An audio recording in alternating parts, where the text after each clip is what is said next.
All right. Hello, everyone.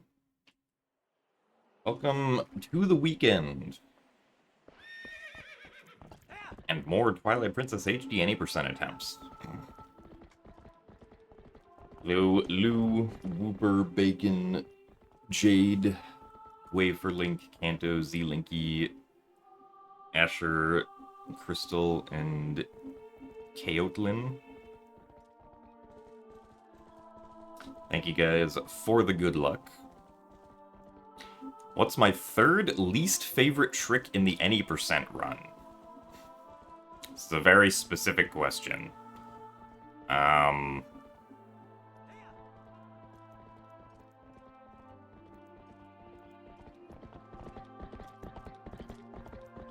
actually don't know. If you had asked me a week ago, I would have said early Snow Peak, but I think with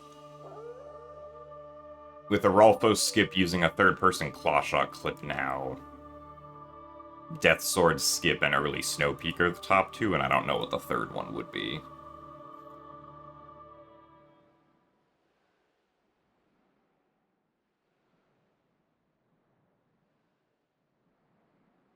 Honestly.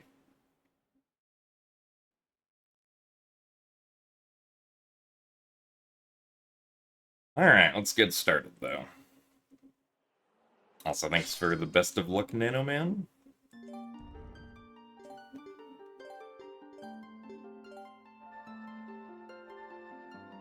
I would say I'm pretty well-rested today. Got a good amount of sleep. Currently, my sleep schedule is, not quite, wanting to take place during stream time. Which is good, because I would prefer if my body wanted to sleep not during stream time.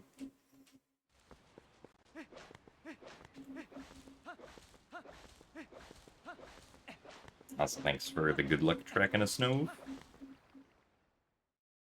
Imagine being tired. That's true, I would have to imagine it at the moment, since I am not tired.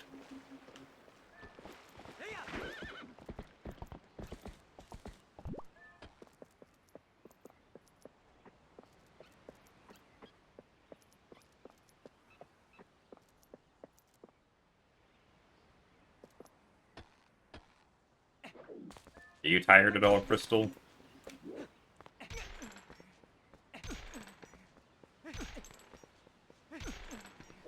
Okay, four.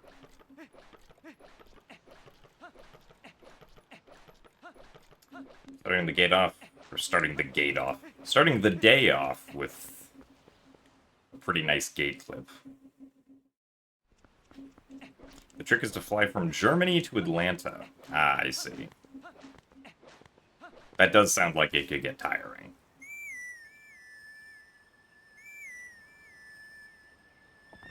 Also, thanks for the good luck, Lincolns.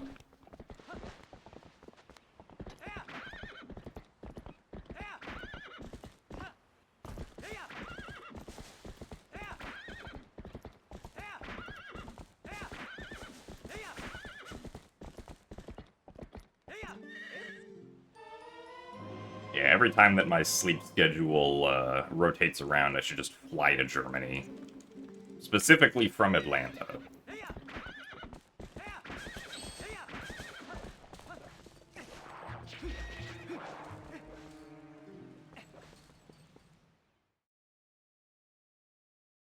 Also, thanks for the good luck, Hishnik.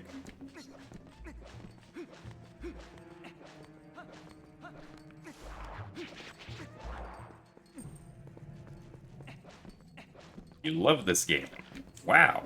I also love this game. And I failed to burn the web. That shows how much I love this game, because I didn't want to destroy the delicate work that a spider put into making that.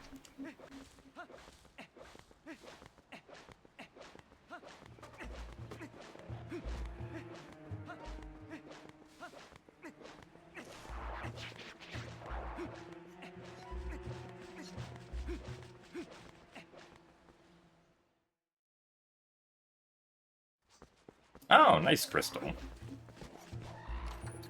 Congrats on learning the German.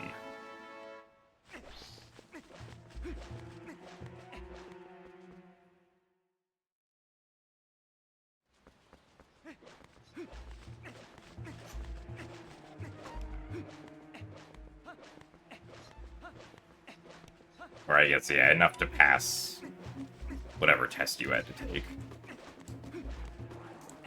Oh, come on, Link.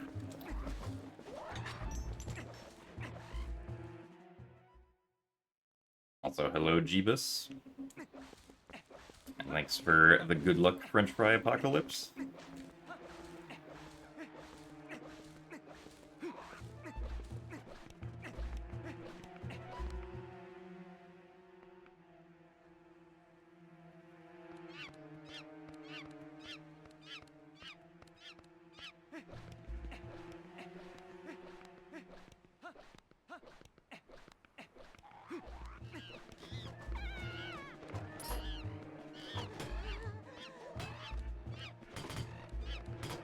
Oh. Okay.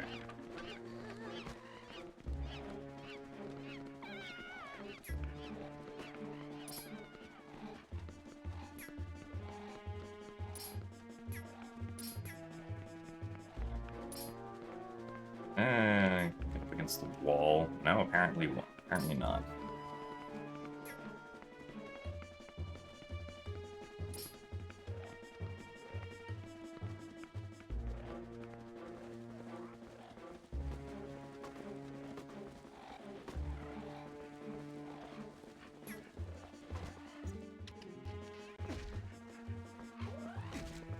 Really? We didn't get a hit in on the Bokoblin at all?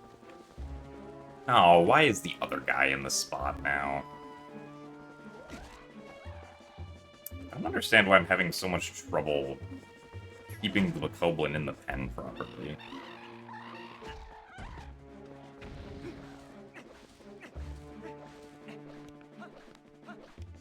Lately. Like, most of the time the pushing has been fine, but for some reason actually getting Bokoblin to stay in the pen has been a huge challenge.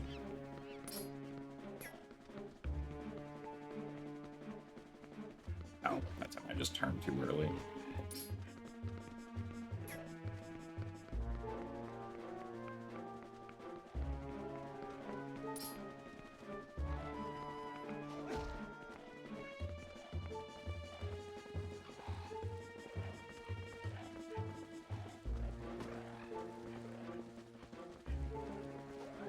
It's just too far to the right.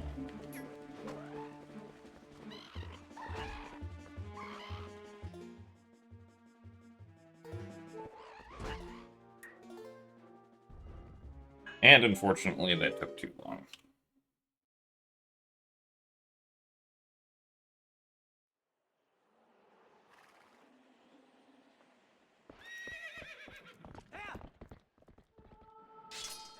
I mean, I haven't usually had many problems keeping the Bokoblins in the shop in the past. Like, occasionally one of them's escaped, but it's not something that I, like, worry about. But for some reason, the past week, it's like every single day I'm having the Bokos leave the pen a couple times.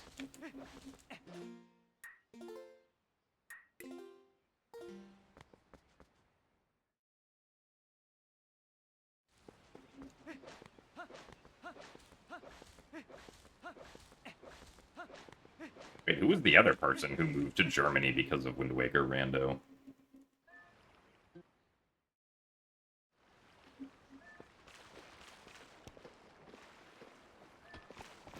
Oh, you. Understandable.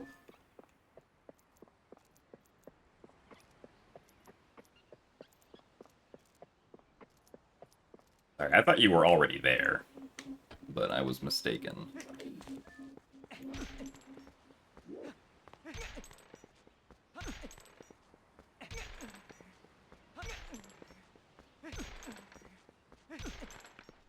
Okay.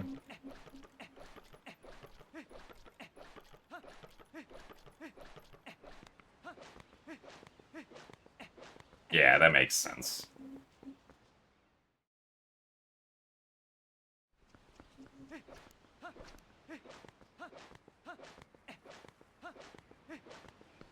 Thank you very much, Monitor, for cutting the output there for a couple seconds for some reason. Thankfully, I could just look at OBS to keep playing the game, but it'd be very sad if that happened at the wrong moment.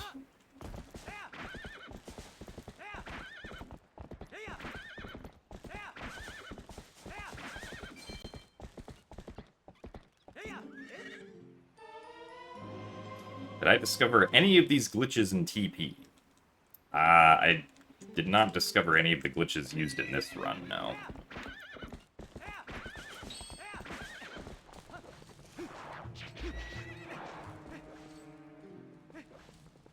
I discovered the tasks-only versions of Stallard Skip and Early City, or not Early City, but City in the Sky Small Key Skip using Clawshot Actor Displacement for the GameCube version.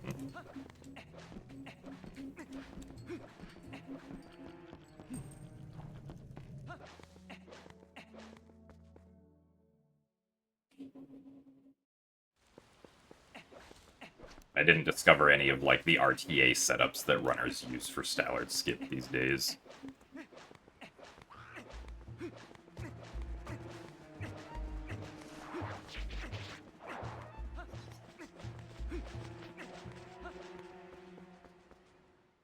Also, thanks for the good luck of it in Jakujo.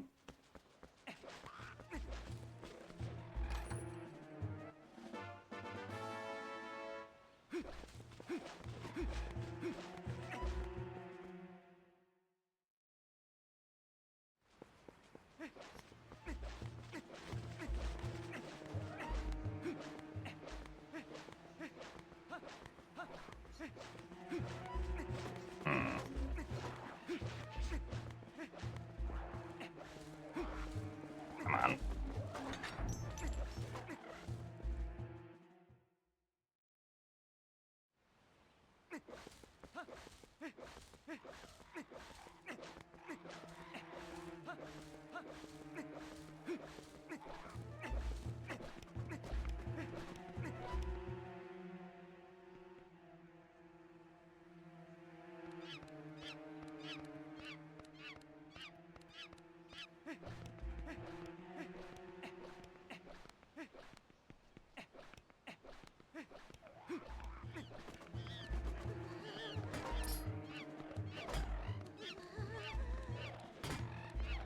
Oh, come on.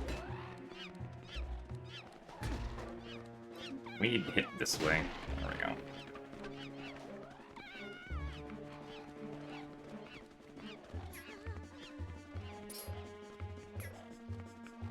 No, come on.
Oh, because we're not using the wall the rest of the way there.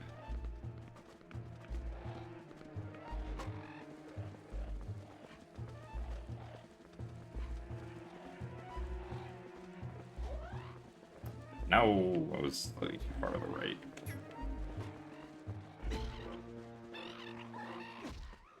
Well, unfortunately not the greatest, but enough to keep going.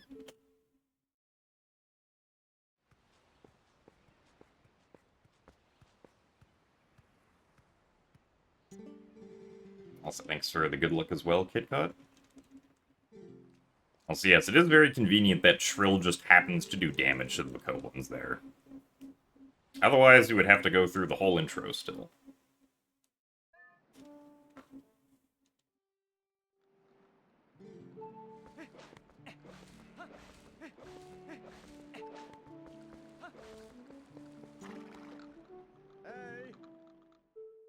thanks for the good luck as well, Advo.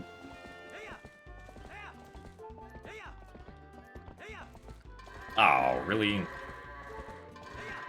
No, bro. What is going on here? Actually, this wasn't actually too bad, I don't think. Yeah. Considering how wonky that start was, I'm surprised we got a 21.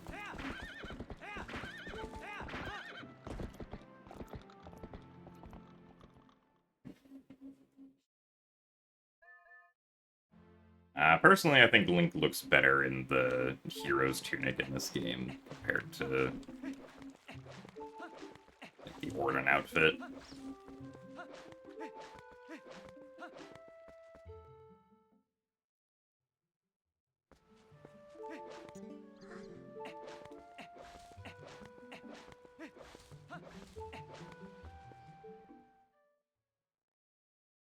So thanks for the good luck, Bleed Runner.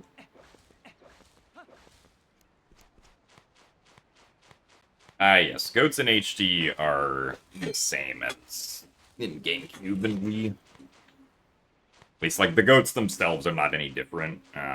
It is harder to control Epona in HD, which I guess, like, changes, like, what specific stick inputs you want to do for moving Epona around, but, like, the goat behavior is unchanged, as far as we know.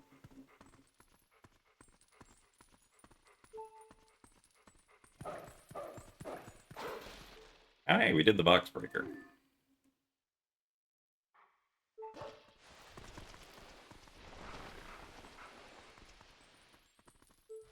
Oh, you mean from Wind Waker?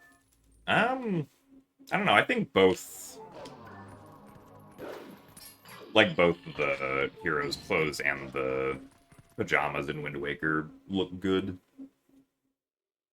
I do think doing speedruns in the pajamas is funny, but I don't think that necessarily means that they look better.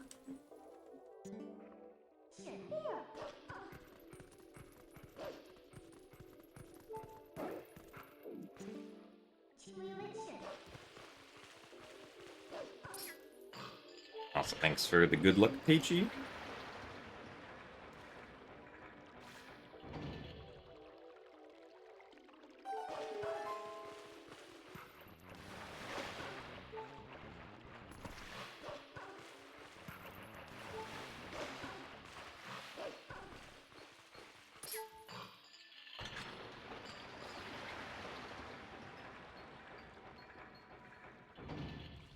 Yeah, TPHD has a hero mode. If you play on hero mode, you get the typical double damage and no heart drops, but you also play with the Wii orientation instead of the GameCube orientation.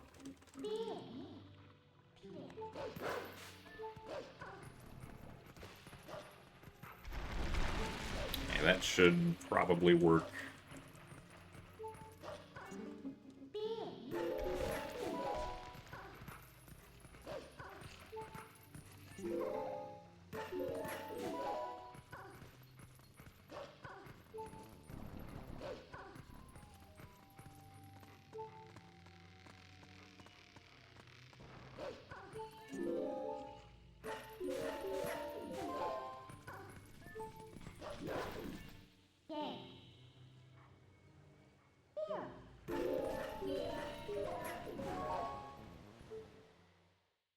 Yeah, I guess I was confused why they, like, attached the orientation to hero mode versus non-hero mode.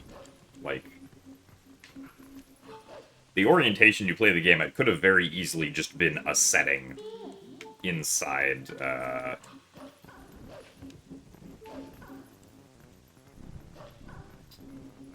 like, the settings for the file that you use, right?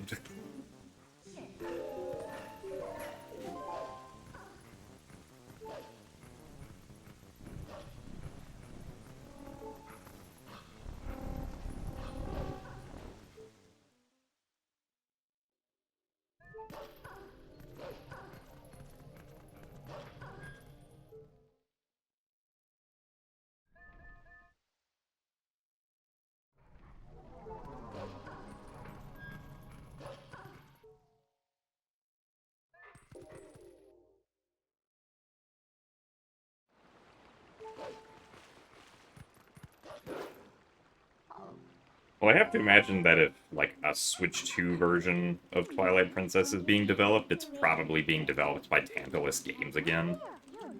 Because they were the ones who handled the Wii U port, and were the ones who handled Skyward Sword HD.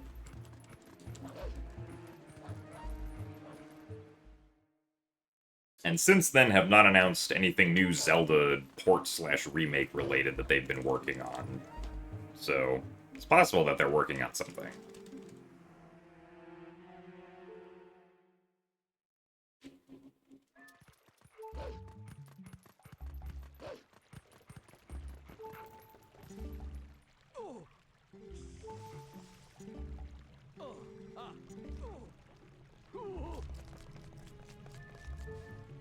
I don't think they would ever make Wii orientation the default, because, like, the way that the game was made was with, like, the GameCube orientation in mind first, right? Like, as far as the developers are concerned, GameCube version is the default orientation, and Wii is mirrored of what the default orientation should be.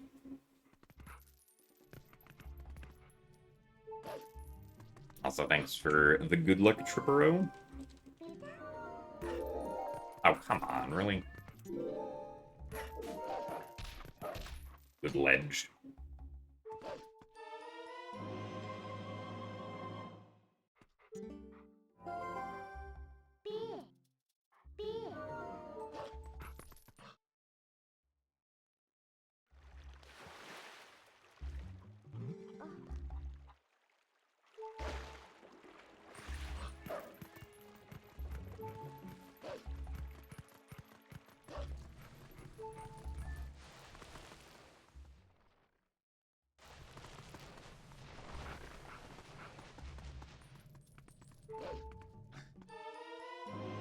Because, like, they also, like, you know, the reason we have third-person clawshot clipping is because they gave us the option to have aiming like it was on the Wii version, but also have the default aiming be what it was like on the GameCube version. But you can just switch between the two whenever you want, right?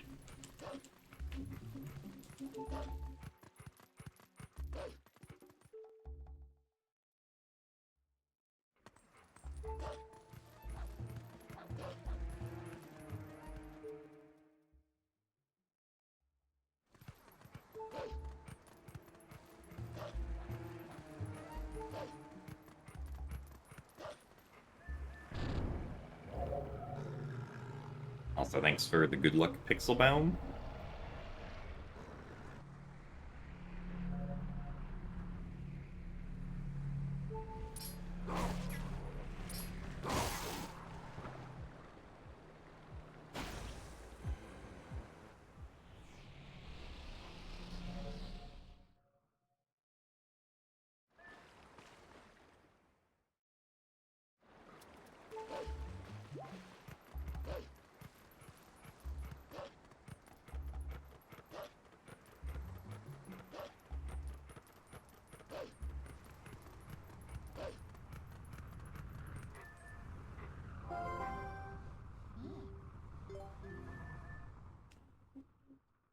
Also, thanks for the good luck, Mike DeBest. And for the good luck as well, Zero T. We will need all the good luck we can get.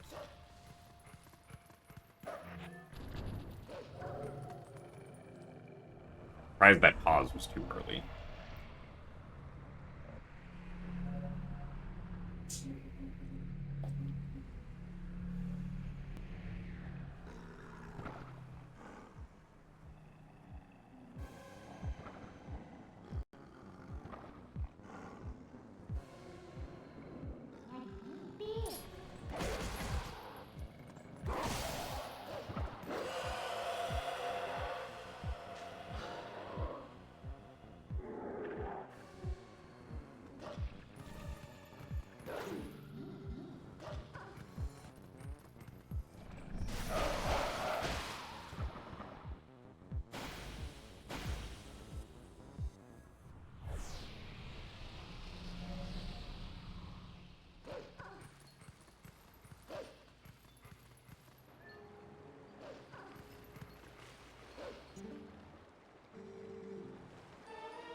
I should have just not tried to do a dash there, I think, if we're that deep into the tunnel.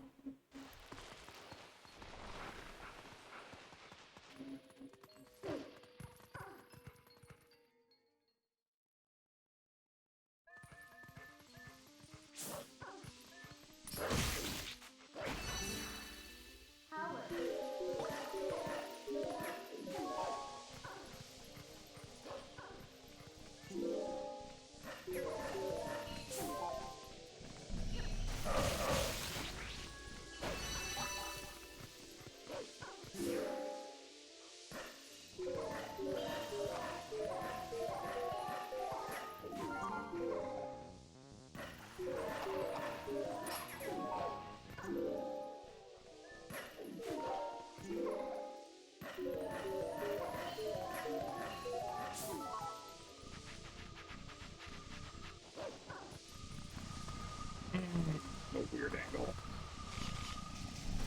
Ah, they both went in the same direction, so it works. As long as they both go in the same direction, that's, like, fine there.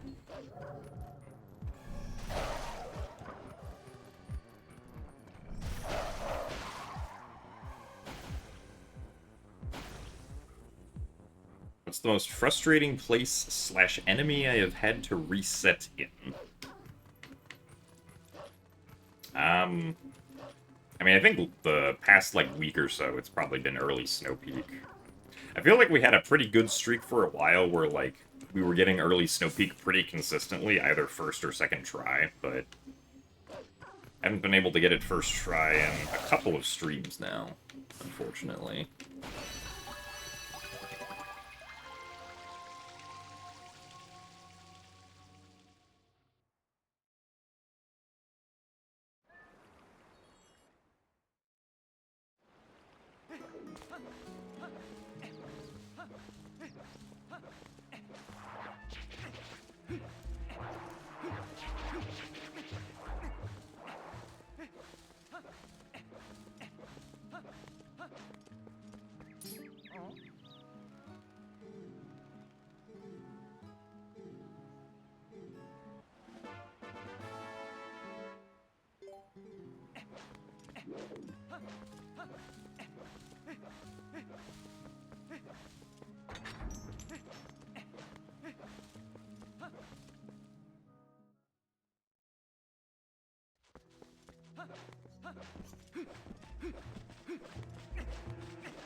I don't know, I think I probably technically played Call of Duty before, but it was some long time ago. I would not be able to remember exactly when.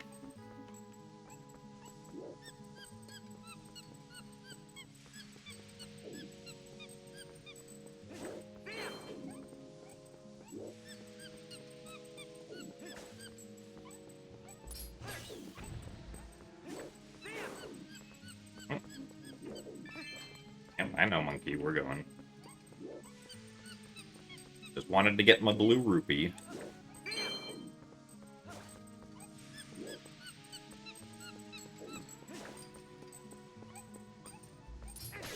I don't think we were avoiding that. But that's probably fine. The monkey noticed it pretty late.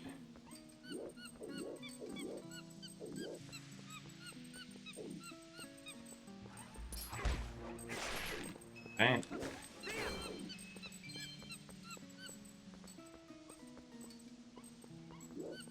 And then this should be the last one.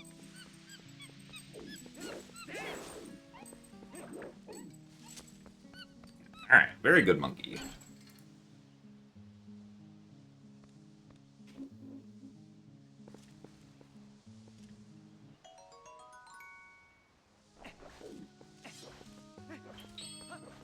Is the wrong button for the lantern.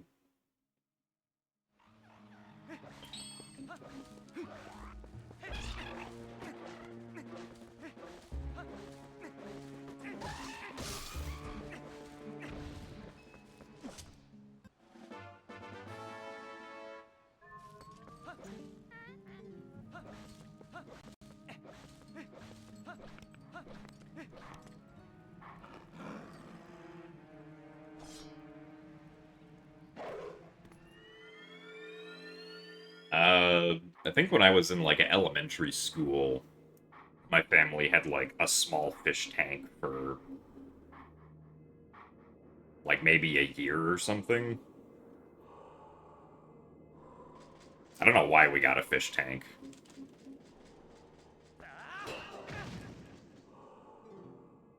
But it was only, like, a small one that had, like, 2 fish in it, I think. I don't remember very much about it.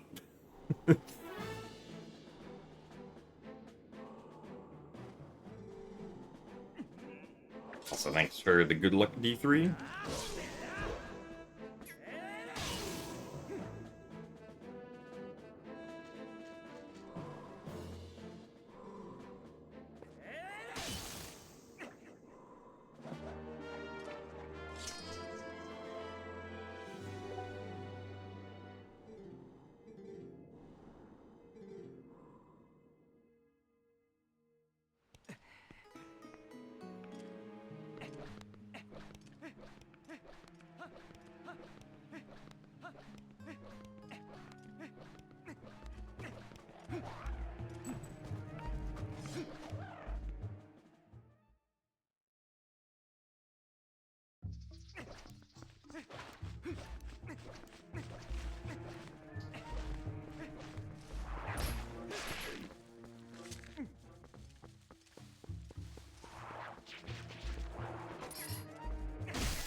Alright.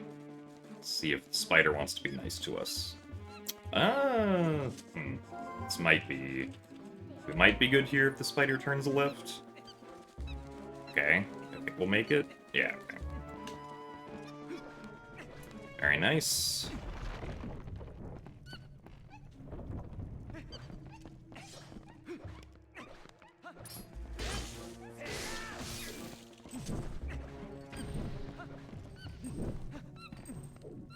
Oh.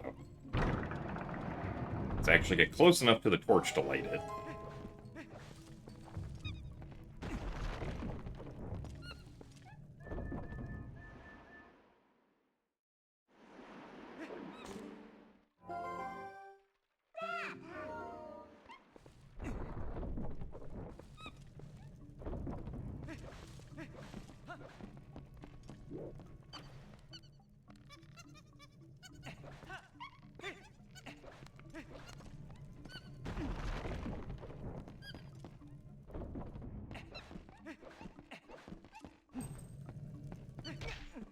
Really? I am surprised that that bombed.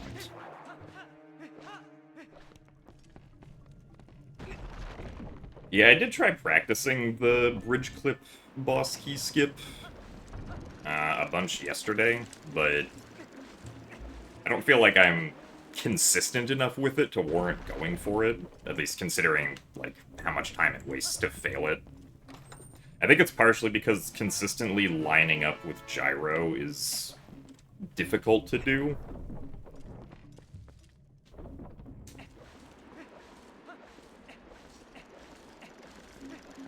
But, like, I don't want to have to turn gyro off just for that and then turn it back on again, because then it's not going to save a whole lot of time.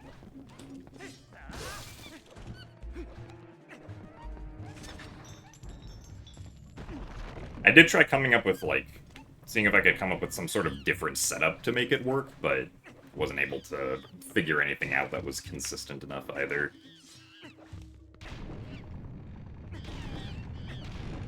I guess if we're really far behind, we can go for it. And then see what happens.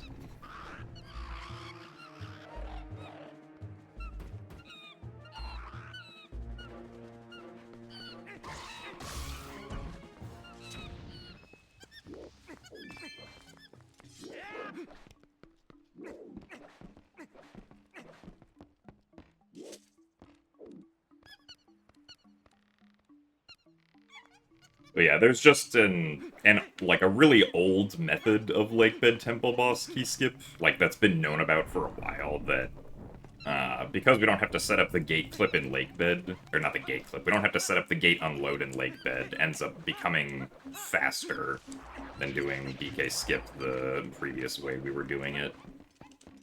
Just due to how we enter the room for doing BK skip now.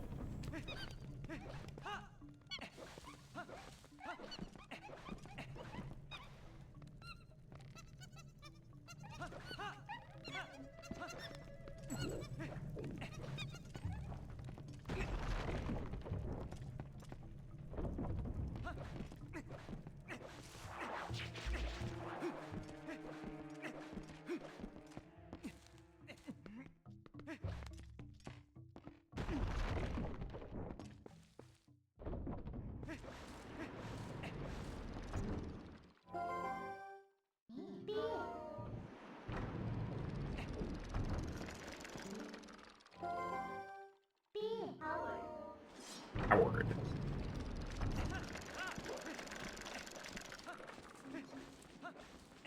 Yeah, like, I also tried doing a setup that involves, like, lining up,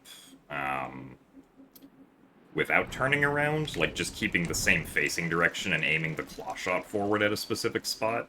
And I feel like with that lineup, I was able to, like, line it up consistently that I didn't fall off either side of the railing when out of bounds, but I couldn't figure out, like, a series of steps to get into the right position to clip and not void out. Alright, starting off with 2, very nice.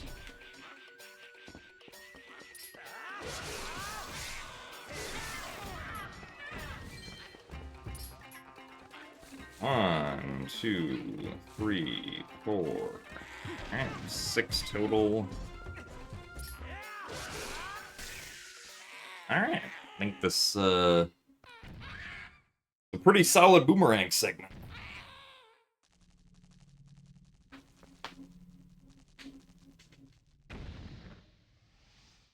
Also, thanks for the good luck, Pal Siege.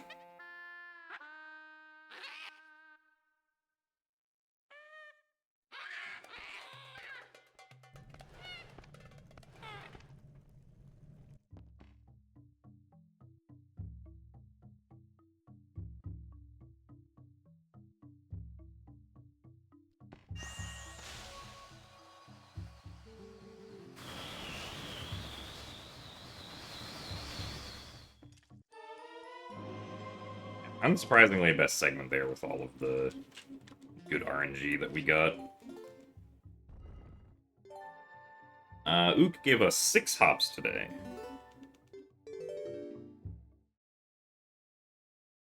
Which is above average for Ook. I feel like average number of hops for Ook is usually like 7 or 8.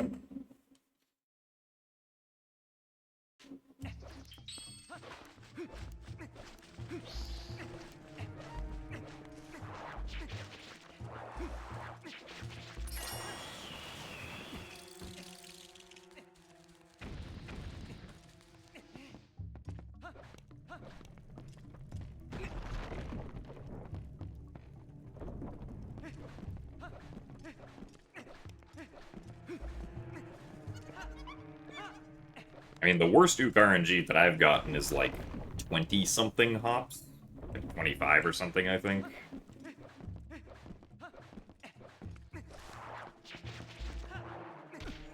Okay, I thought we were gonna go up like that, but I guess not.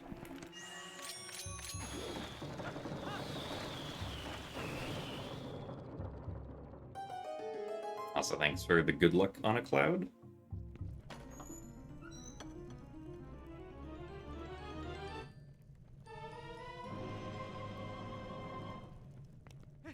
Why I pulled out the sword there, that was not necessary.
Eh.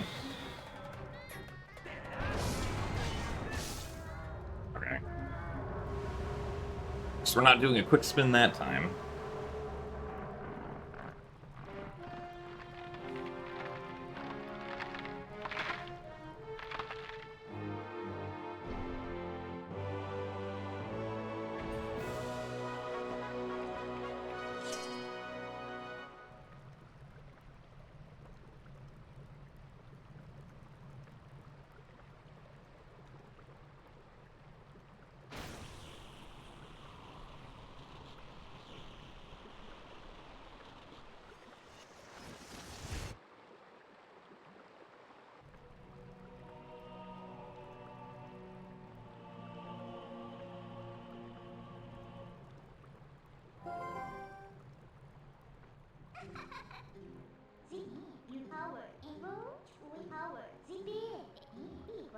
What did you just watch?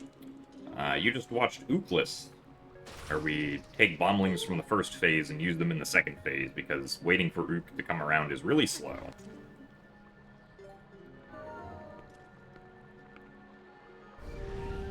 Also, thanks for the good luck, Epsilon and Apes. And hello, Nintendame. Howard indeed.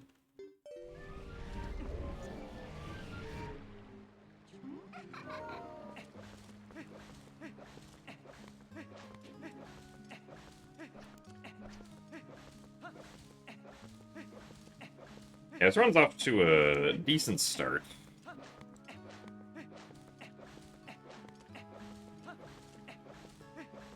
Hopefully we can keep it going.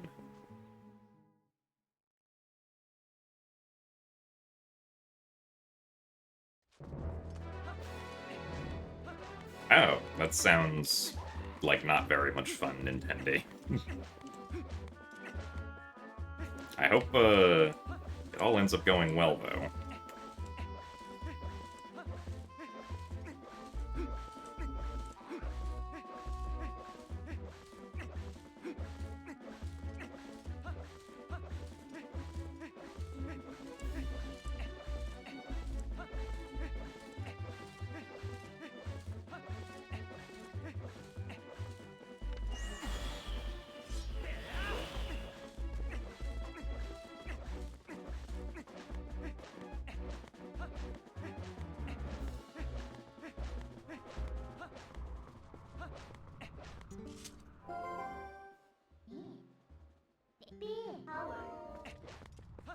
That's fair. Random foods making you sick is also not a very pleasant experience.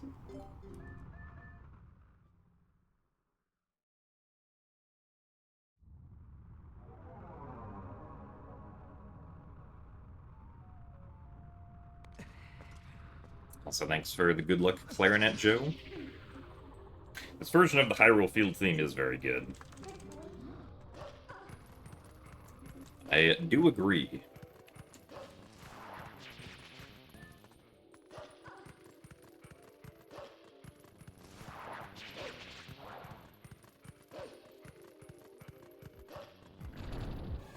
Okay, this works.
Zelda game has the best overall soundtrack?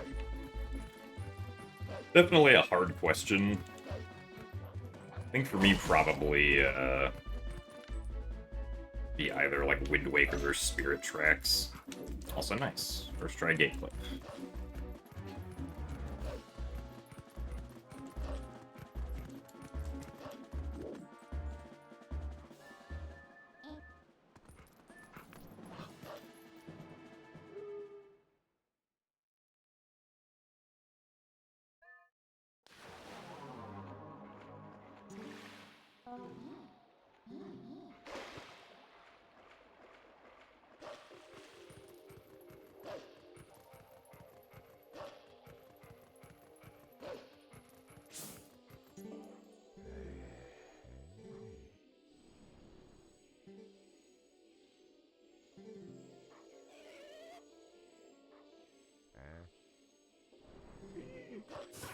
So thanks for the good luck giveaway for Link.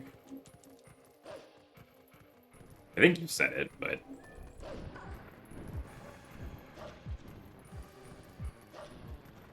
that's okay. Right, where is the Kargarok going?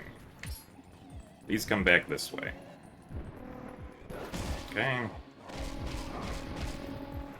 think that was a faster than normal Kargarok path.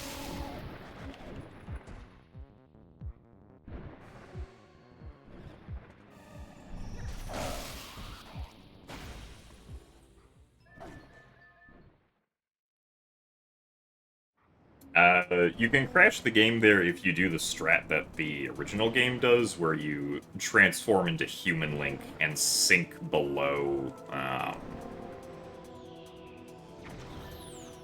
the water to try and bait the Kargarok to fly into the water.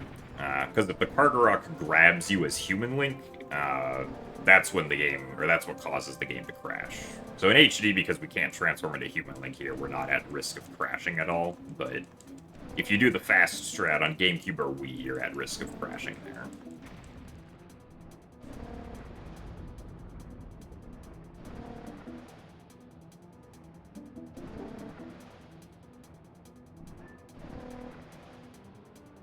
Actually, I'm not even sure...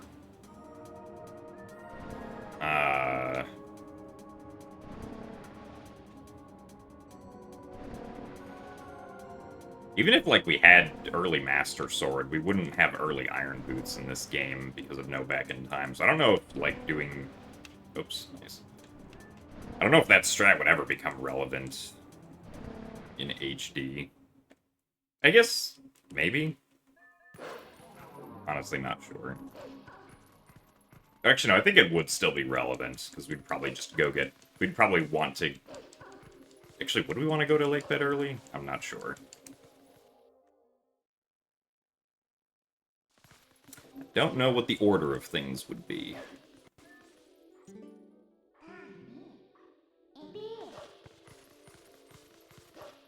Do I have Discord?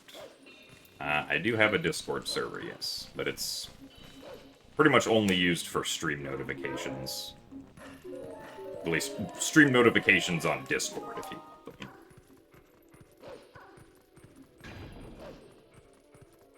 Some people post pictures of their very cute dogs and cats.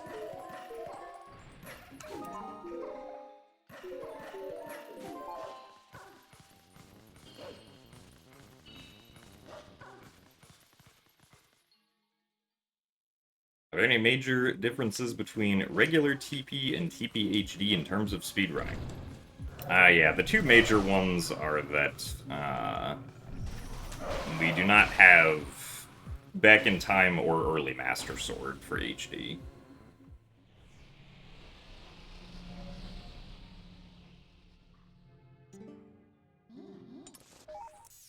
We cannot save the title screen file in HD, and we can't get the Master Sword early. Early Master Sword is definitely the one that would save the most time if we could figure out how to do it, and actually is the one that, like, has a chance of being discovered. Back in Time, I don't think is ever going to be a thing in this game, just because, like, They definitely took a lot of measures to prevent back in time from being possible, and even if you could somehow achieve back in time, I believe the game would just crash, or you wouldn't be able to move on the title screen, or something like that.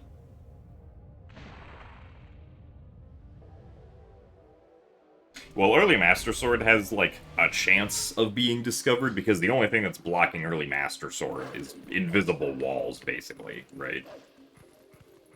So if you could find some way to, like, clip through those invisible walls, or just get out of bounds somewhere else in North Farron Woods, um, then you would be able to do early Master Sword.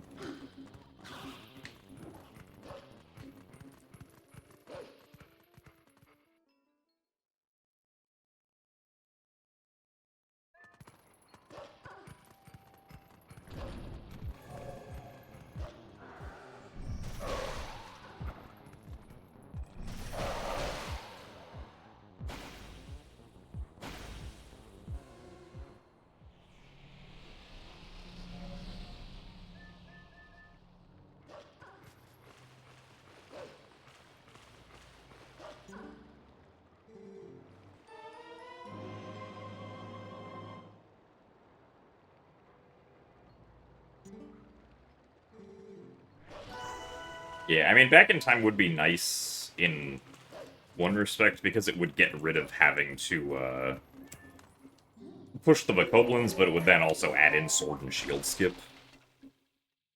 Should be another hard trick that we would have to do.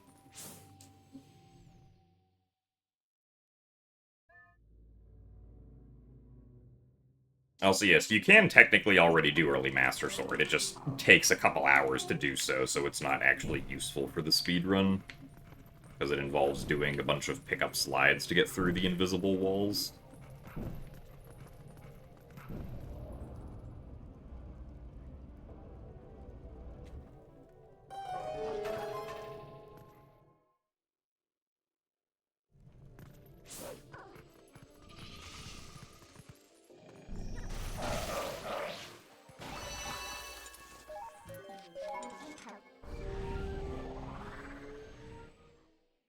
Also, hello, haha.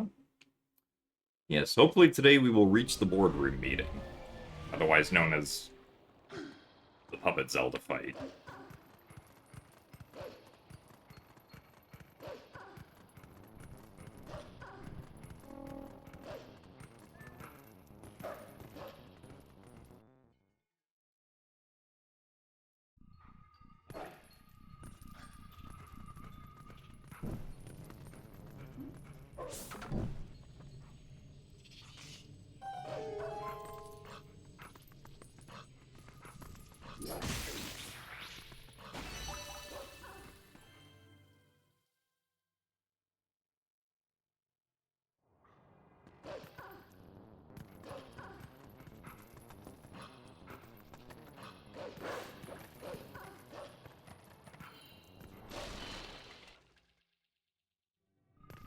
Also, thanks for the raid, Rotner.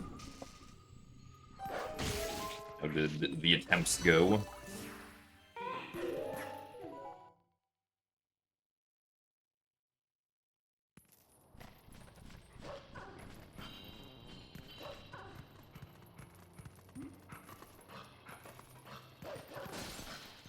Also, thanks for the good luck.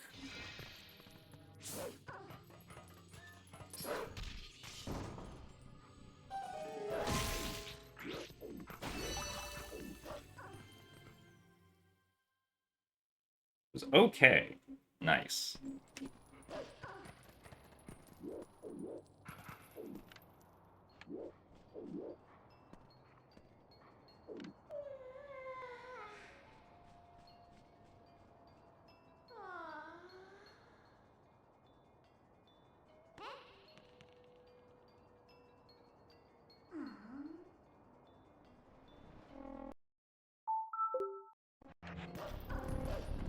Unfortunately, it took a while for me to climb straight up there.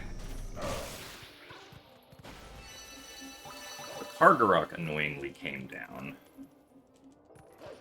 But oh well.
Don't know if we'll make the vent cycle.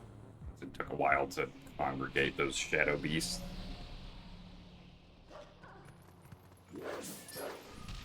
Oh, well, now we're not gonna make it.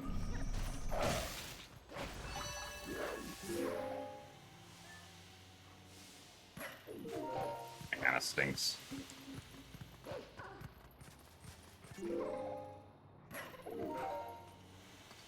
Well, not the best Elden Twilight, unfortunately.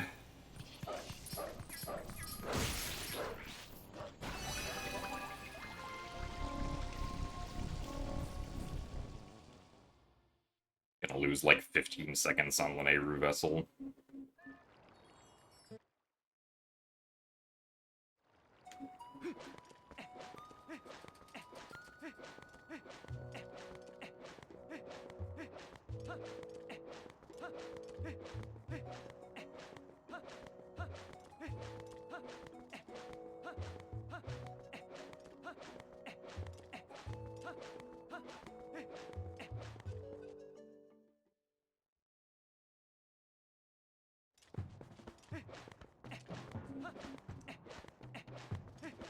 Sure, we didn't fall.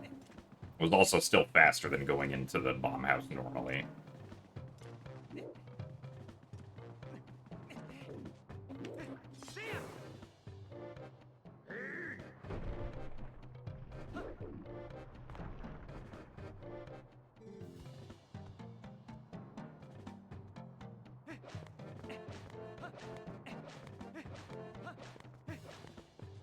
So thank you very much, Irislina, for the 17 months of Prime. My best attempt at pronunciation for that.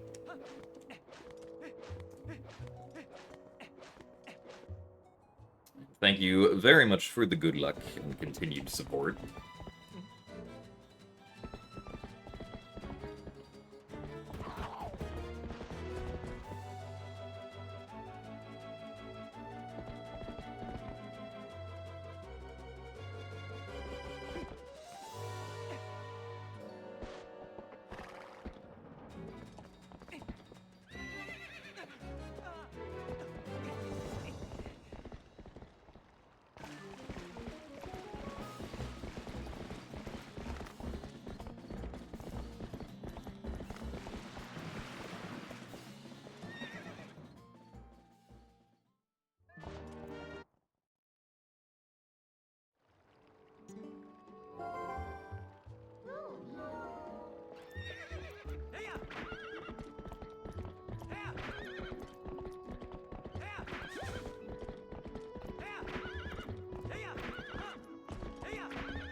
Also, thanks for the good luck as well, Joe Sheep.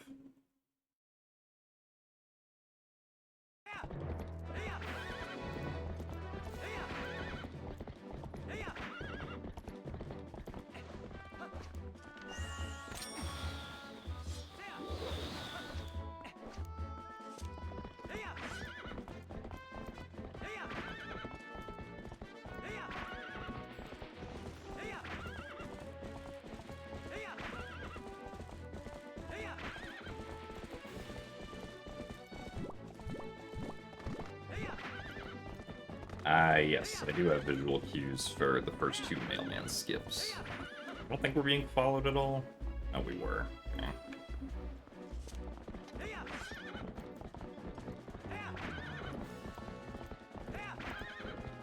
For the first one, there's like a green splotch on the wall that I put Link next to. For the second one, there's like a black splotch on the floor that I follow. Oh, come on. This is pretty far away from the wall.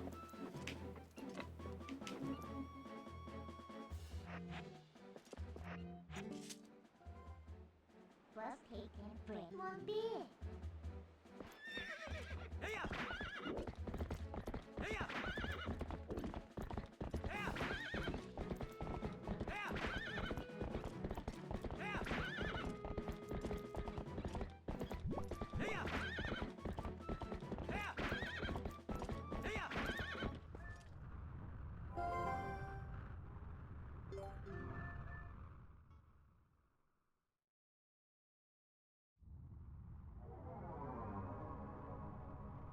entering the Wii U console and making the cards leave me alone. Yeah, unfortunately, one of them still got us, but I know you did your best, so I appreciate it.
Yeah, if you send me a DM, I can do that after stream, just to, like, make me remember to send them to you.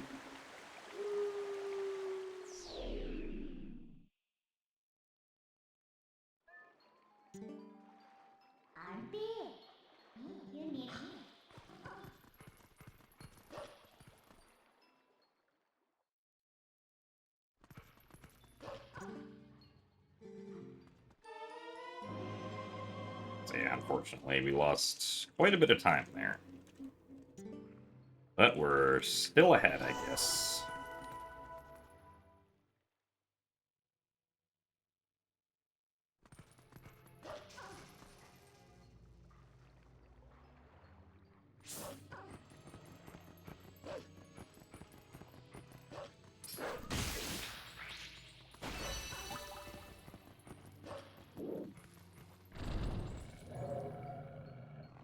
Getting Switch 2 day 1. As long as Walmart does not cancel my pre-order, I should be getting a Switch 2 on day 1, yes.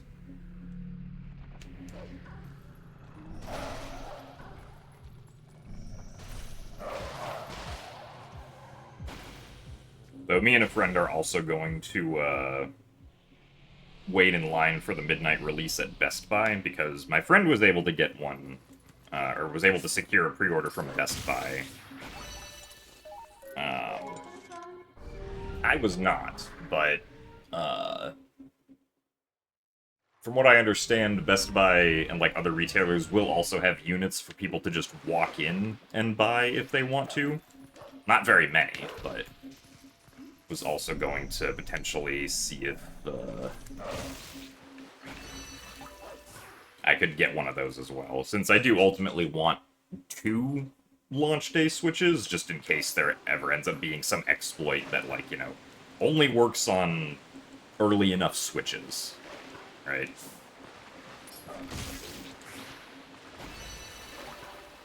Like we had with the Switch 1.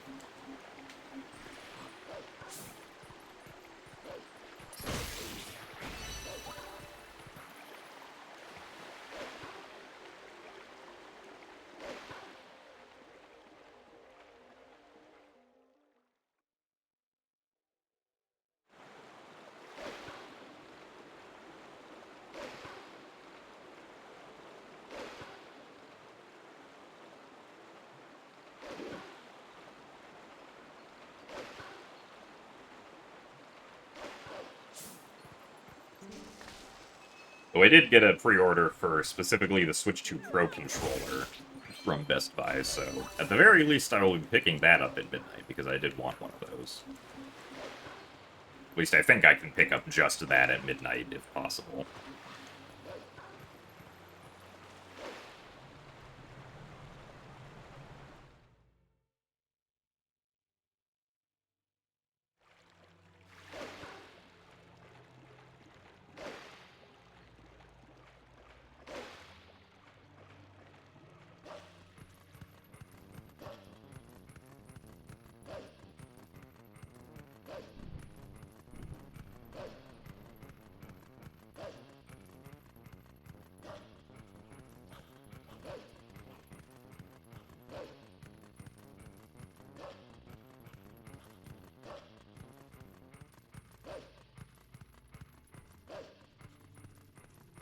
Oh yeah, I imagine at the very least, like, people will be able to get mod chips to work eventually for some kind of Switch 2 homebrew, even if there's no, like, easy-to-do exploit that, like easy-to-do software exploit that anyone can run.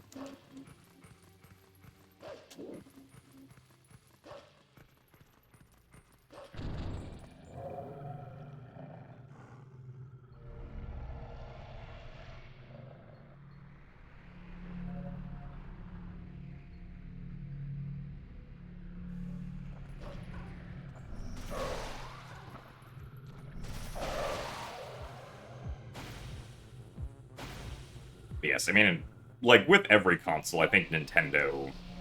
I guess maybe they've, like, they've definitely gotten better about, like, their own consoles' software security as they've made more consoles, right? Like, it seemed like they attempted to do stuff like that with, like, the Wii and Wii U and the 3DS, but, hackers still managed to find their way around it, without too much difficulty. The Switch's exploit, well, the Switch's software exploit, I believe, wasn't even Nintendo's fault. It was, NVIDIA's fault.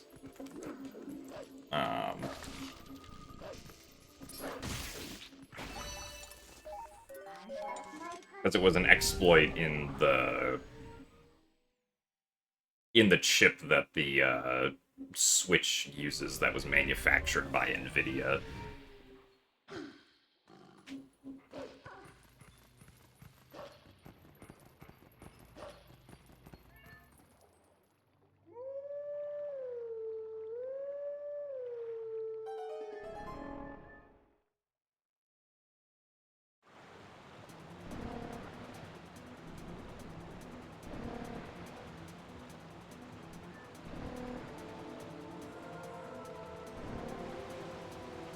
Yeah, so we'll see what happens with Switch 2.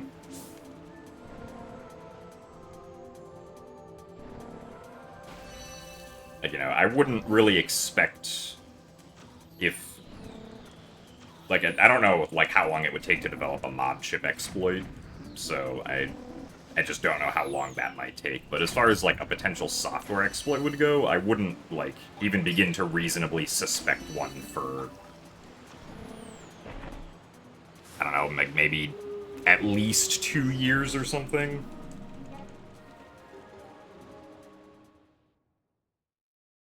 But who knows?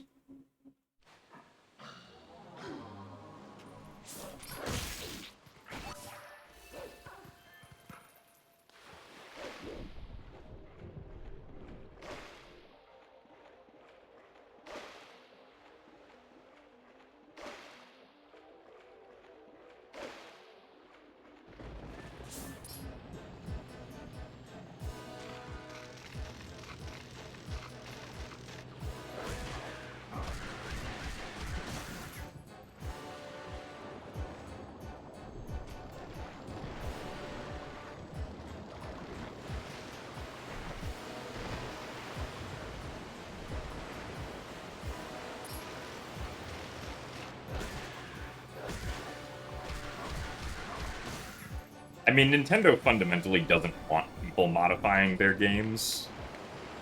Like, Nintendo just sees any sort of game modifications whatsoever as a bad thing, because it's not something that's, sanctioned and signed off by them.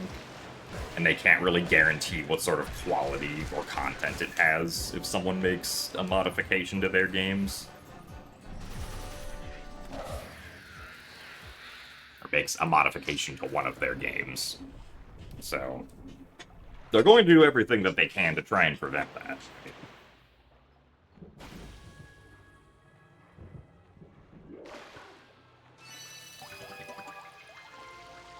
Oh wow, we saved time.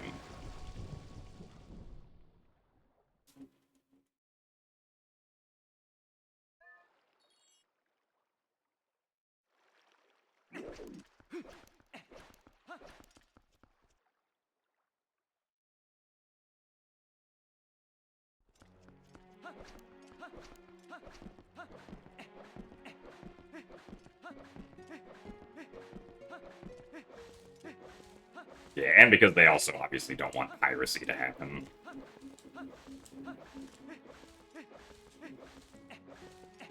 Because piracy is indeed illegal.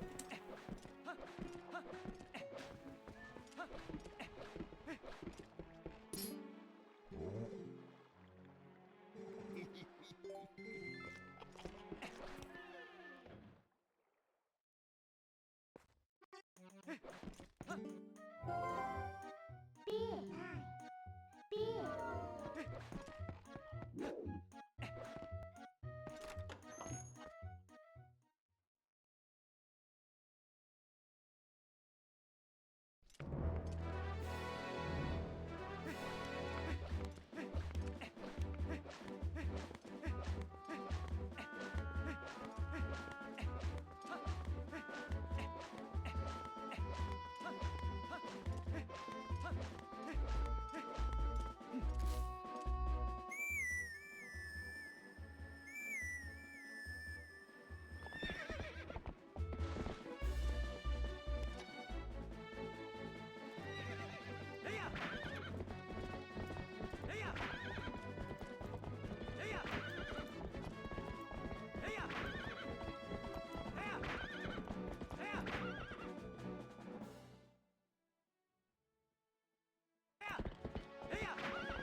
I don't think there's really a lot of money to be made by just, like, allowing people to create mods of their games.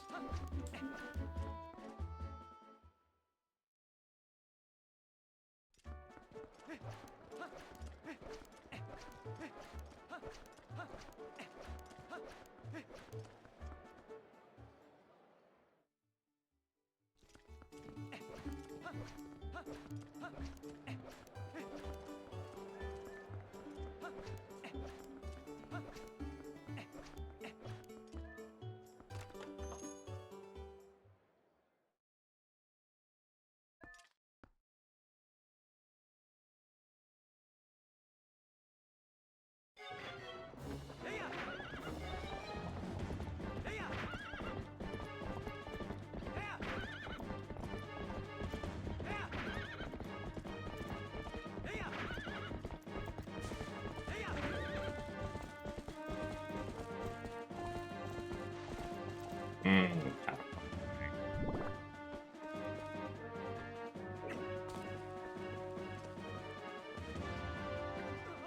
A little bit slow, but not too bad.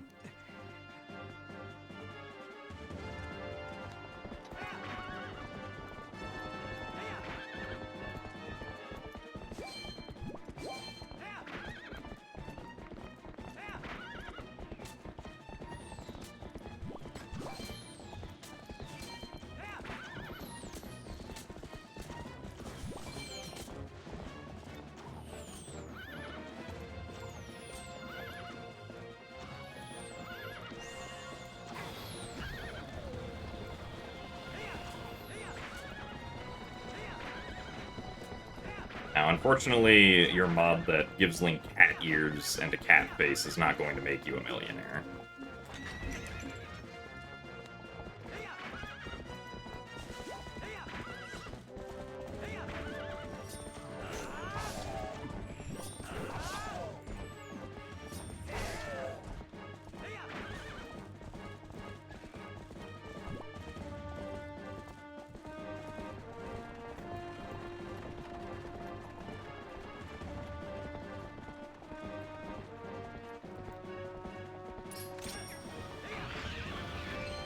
Ooh, yellow rupee.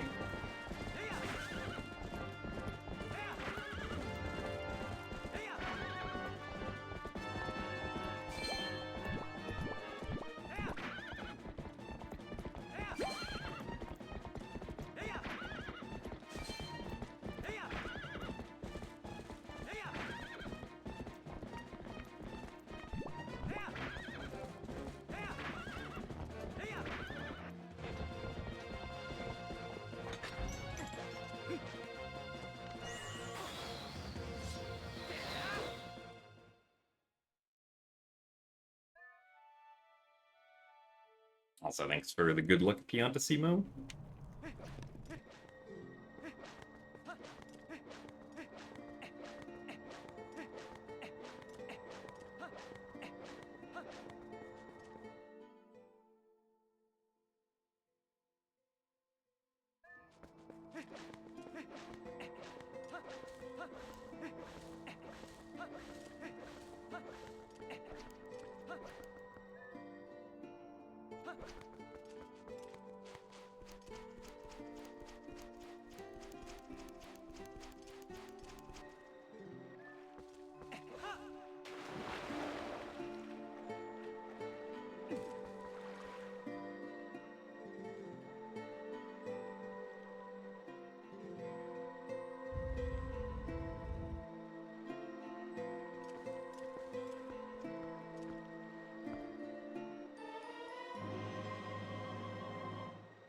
Save 3 frames. Nice.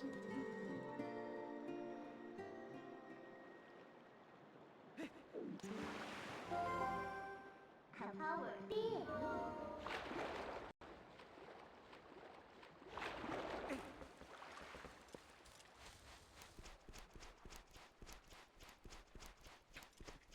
Oh, Hanger Factory. Yeah, sorry.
Oh man, 53 rupees already.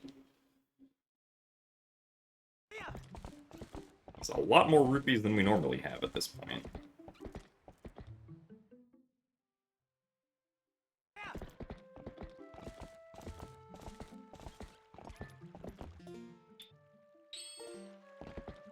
Really? Okay. No, don't get back on Epona. I was trying to roll forward to bow. Okay.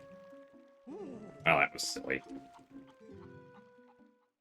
Now we're not saving time here, because I failed that Epona slide for some reason.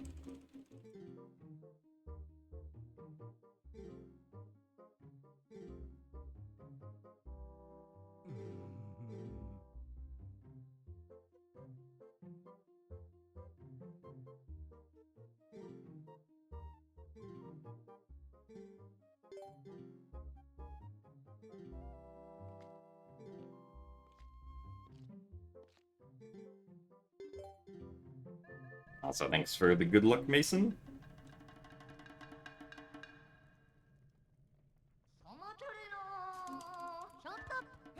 Oh, really? Oh, why do we do this? I'm already losing time. I'm already gonna be behind. You don't need to contribute to that more.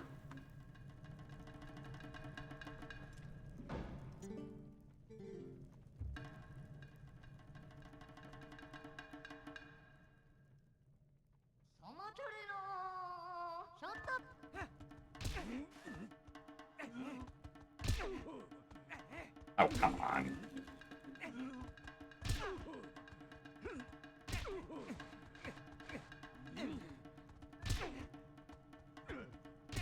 Yeah, it stinks. That is unfortunately a lot of time lost on this segment.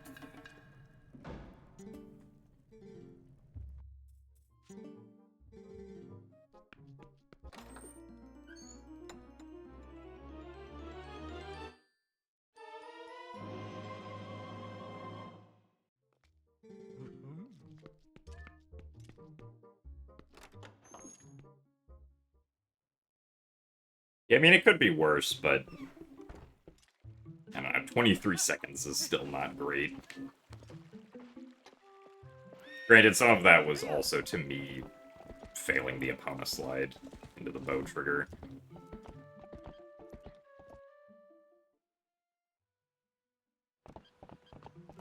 High definition bow has high definition RNG.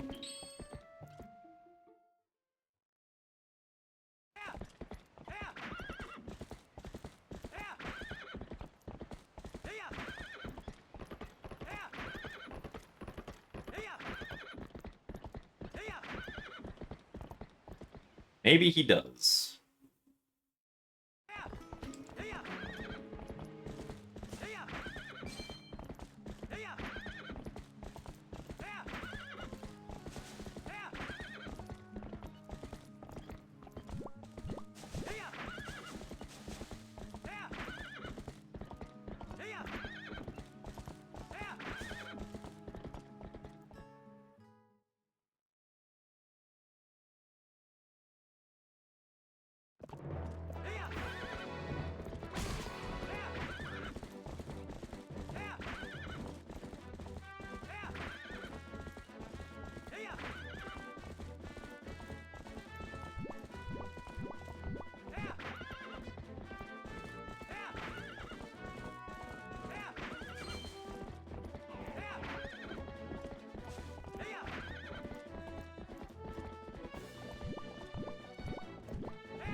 Right, that first one didn't work. It looked good.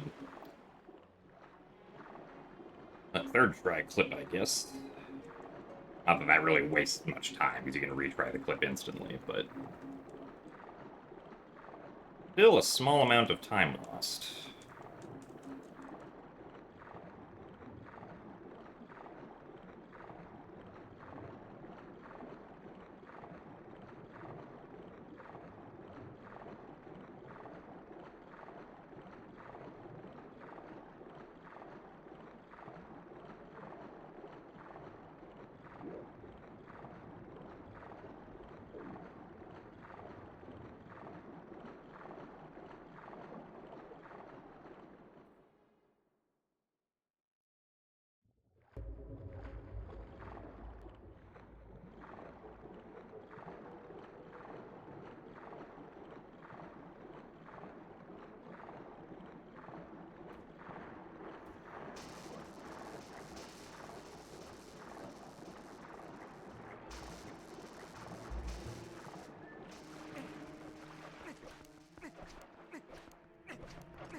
It is indeed late bedtime.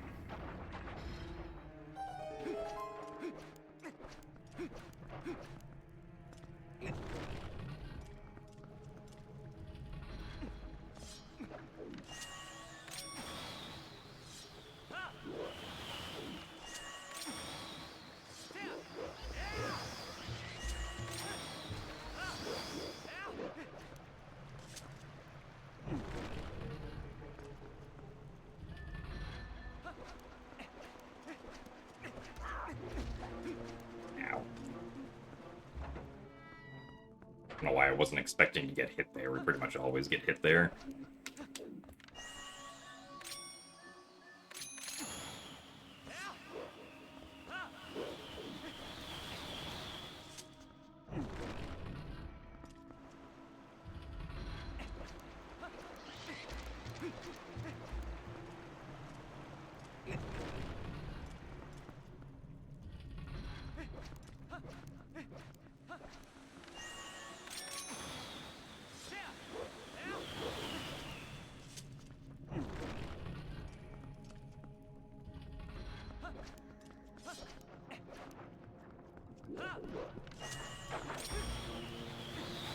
Really?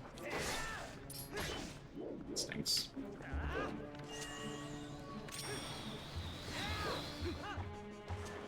Accidentally pressed B a little too early.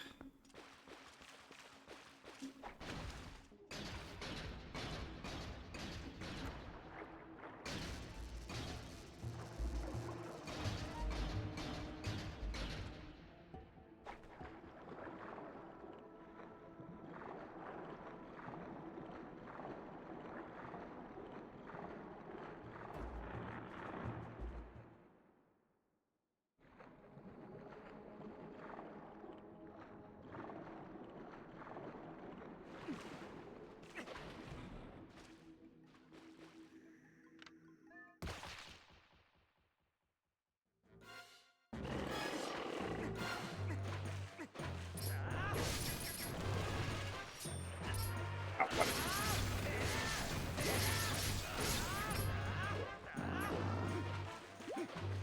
Well, I wasn't expecting one to be directly under him.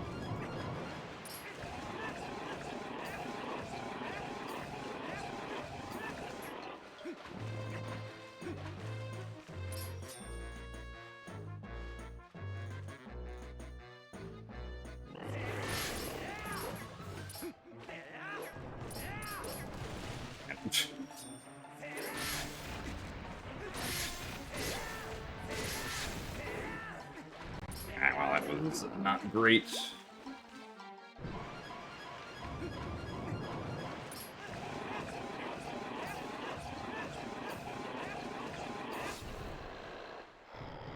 Still saving some time, but not as much as we could have saved.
Also, thanks for the good luck, Edson. We are doing our best to go fast.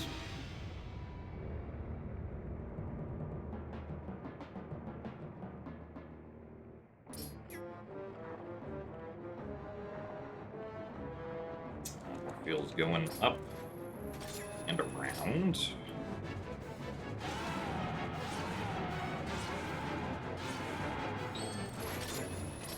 Kind of surprised that worked. Take it.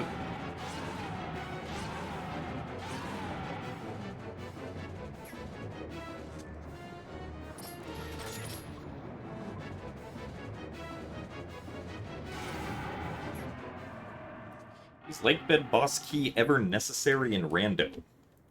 I think it could be potentially in glitched logic, but in glitchless logic, it's never necessary, no.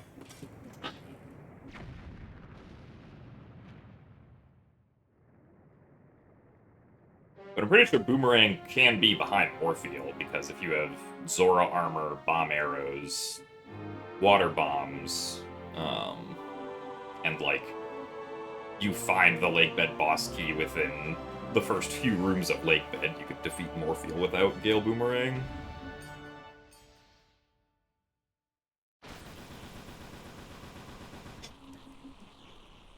Oh yeah, nice, Apes.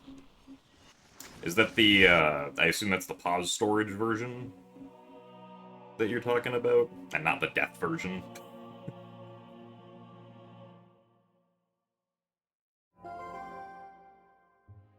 Gimme doubles time and gimme power one time. Me time.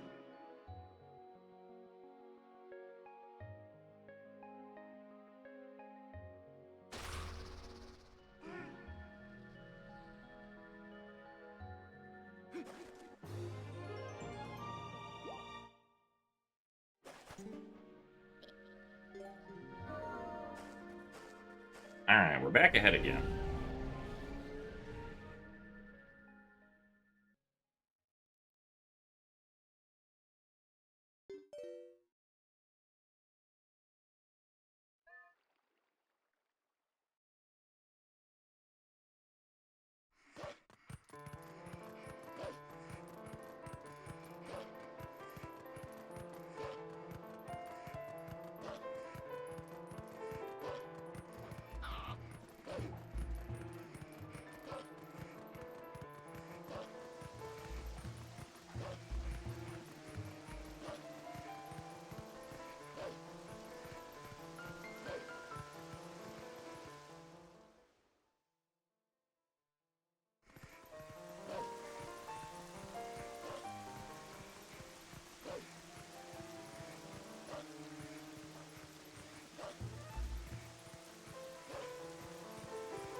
I don't think I've ever done pause storage Naked Tree cutscene skip, because pause storage was found after the last time that I did Wind Waker HD speedruns.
Wanted the bee attack to go onto the little platform.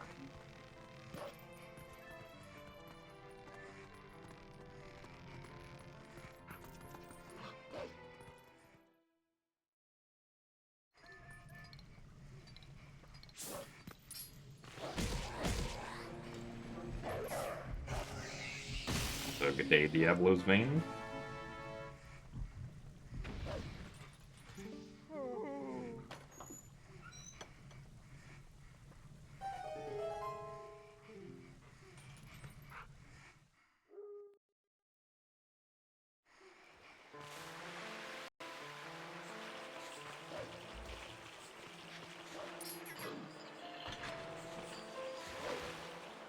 Yeah, I mean, I'm pretty sure or like almost all the textures in the game are just straight up higher resolution than they were in the original.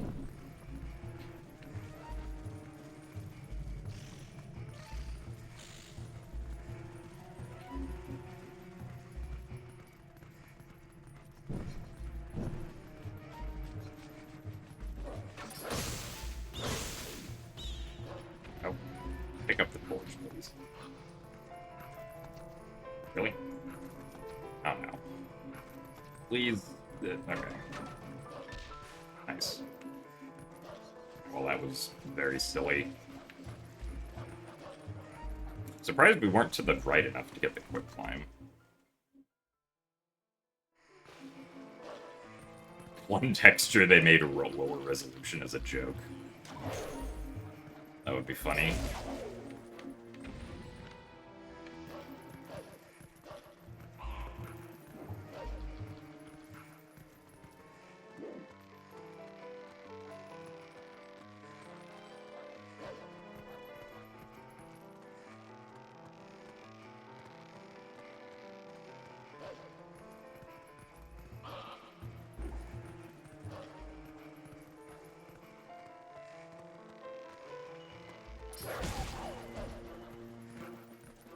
So we're going on the rope here.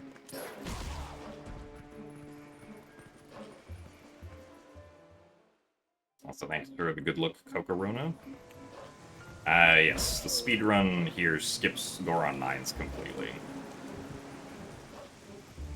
As well as skips Temple of Time completely.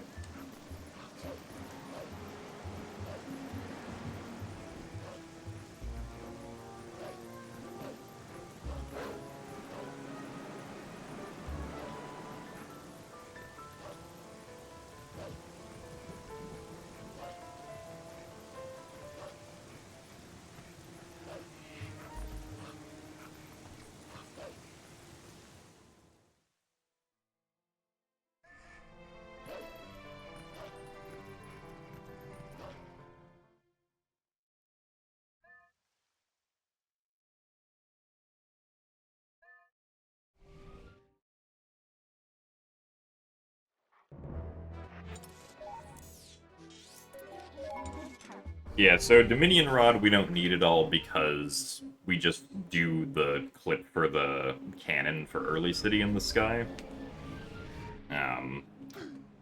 The bow, thankfully, is not necessary anywhere for a couple of reasons. Normally the bow or bombs would be needed to fight King Bulblin 2, but we can just skip King Bulblin 2. There was a time where, like, the speedrun still went into Goron Mines for just the bow, but would still skip Pyrus. Oh. Yeah, that was weird.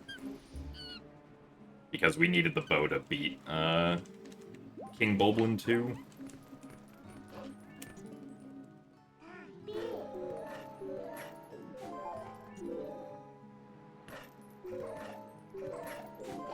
There's also a section in Hyrule Castle where you can choose between two paths. One of the paths requires the bow, but thankfully the other path only requires Lantern, so... it's not necessary to go through that path.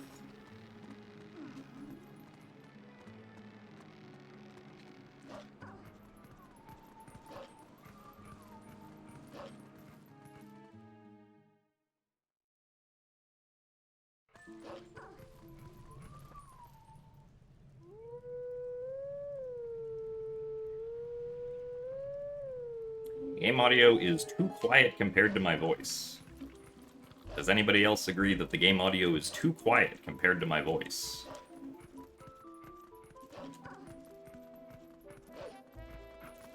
Or is this just Miguel being Miguel?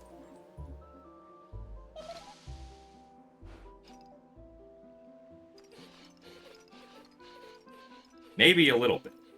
Alright. We'll raise it slightly at the next opportunity.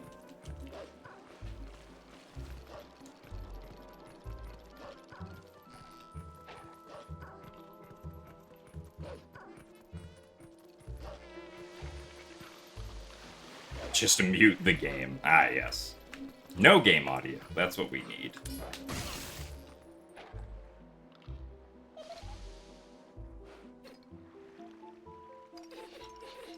Anyway, there's from -21 to -18.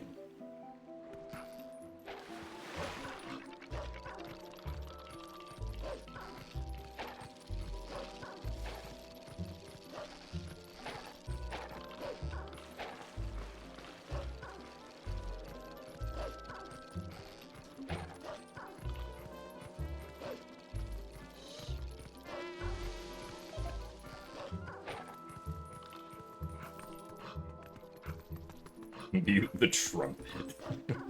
Unfortunately, I don't think I can just mute the trumpet.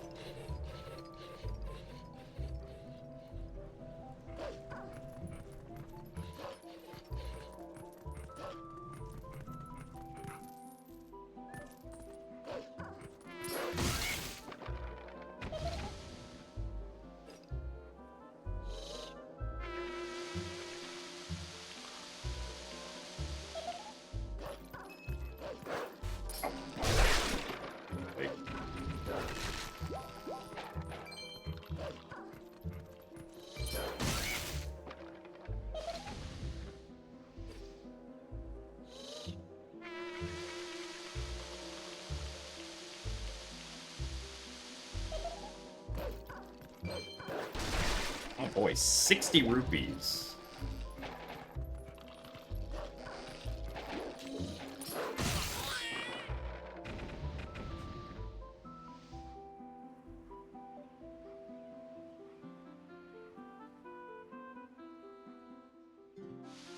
Now, this run should not be behind a Master Sword, no.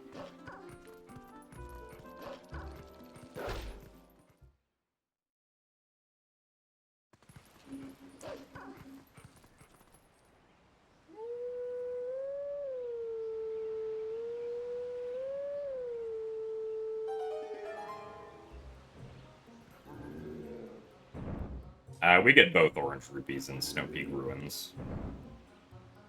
I mean, at this point, like, if I get all the rupees at snowboarding, I'll have 160. Which... like, I guess, in theory, I could replace one of the oranges in Snow Peak with 2 reds from Arbiters, but getting the reds in Arbiters is kind of annoying, so I'd rather just get both oranges and not have to worry about it.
Well, so last week there was a stream where I tried to see if I could do the whole run in third person aiming, so that I wouldn't have to change to third person after Snow Peak, which would cost a few seconds, but unfortunately early Snow Peak with third person aiming was really awkward, and so I didn't want to have to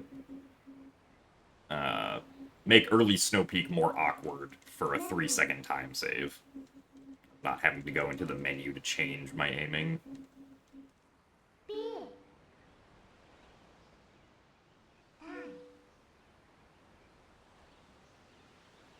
Come here. West. Hold. West.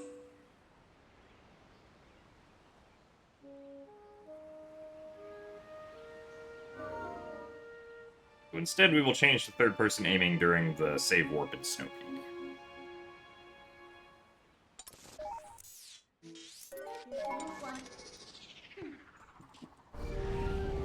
Yeah, I mean, ultimately, I think the problem with the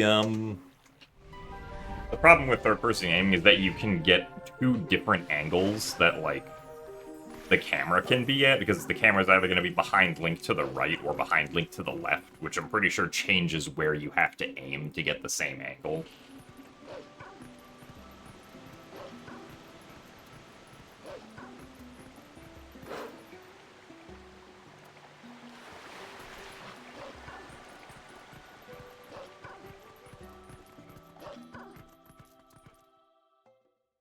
So.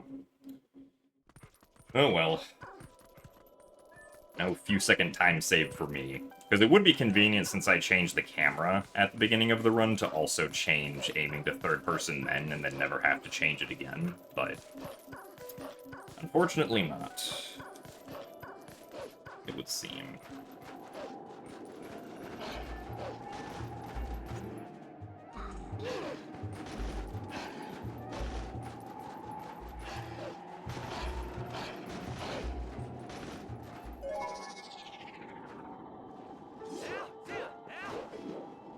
Really? Didn't think I was moving that fast, but that's unfortunate.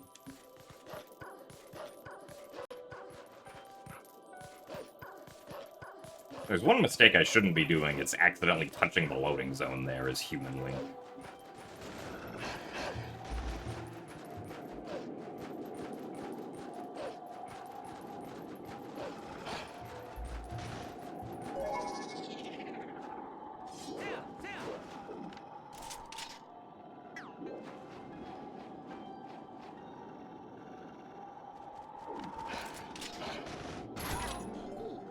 That might be too far away.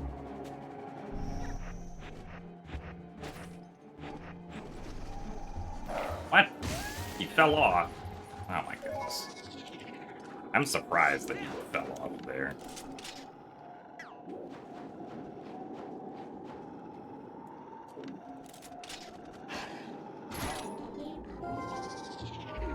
Thought he was gonna make it up perfectly fine.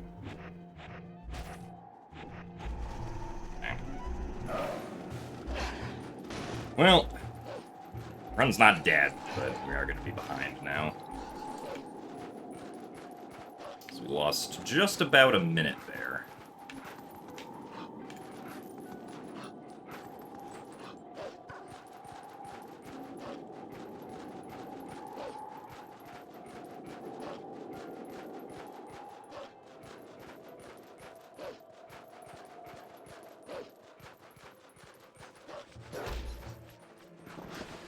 Also, thanks for the good luck rate.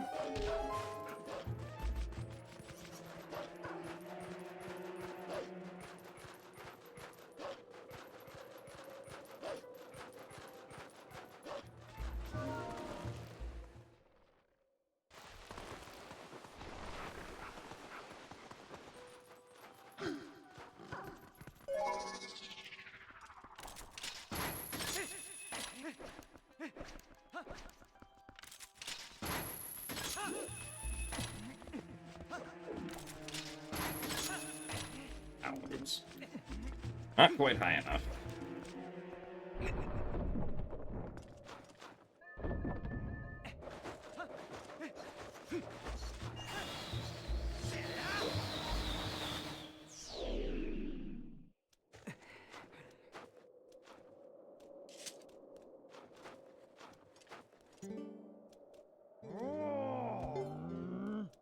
You're not on a spiritual journey, no.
Probably could have gotten away without getting that heart.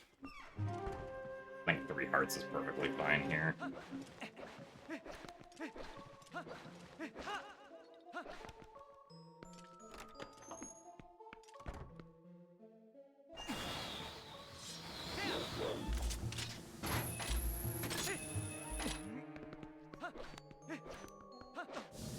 Do I always take it the right side door IRL? I don't think so, no. I don't think I really pay attention to which door of a double-sided door I take IRL.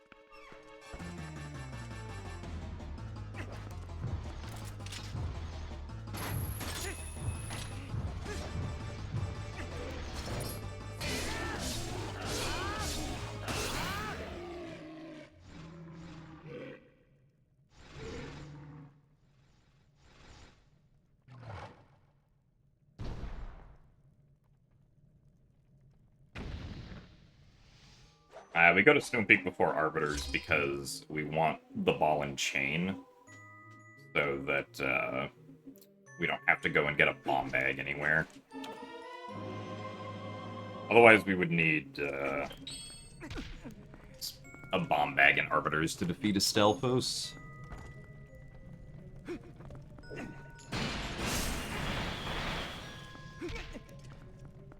Oh. Where did the yellow rupee? Not the yellow rupee. Where did the... Oh. No, hello. Third person, thank you. Ah, well, what a great start to this next split.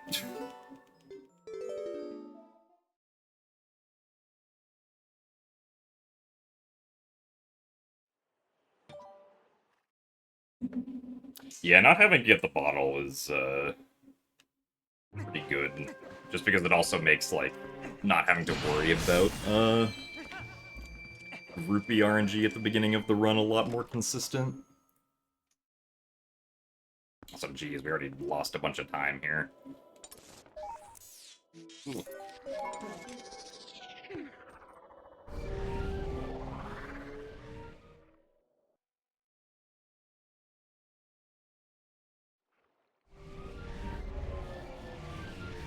Guess we at least won't get noticed by the Bulblins in Desert, because we wasted enough time on early Snow Peak for that.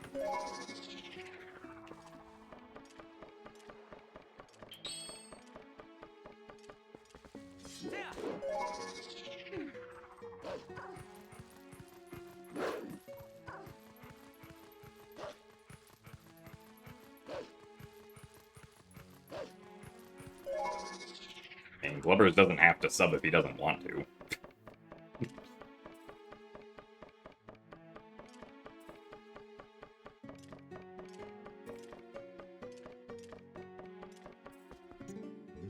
I don't think I'm sub to Glubbers either.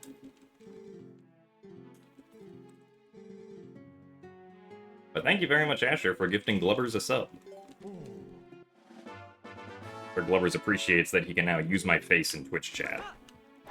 Actually, no, that's only tier 3, never mind. I forgot that was only tier 3.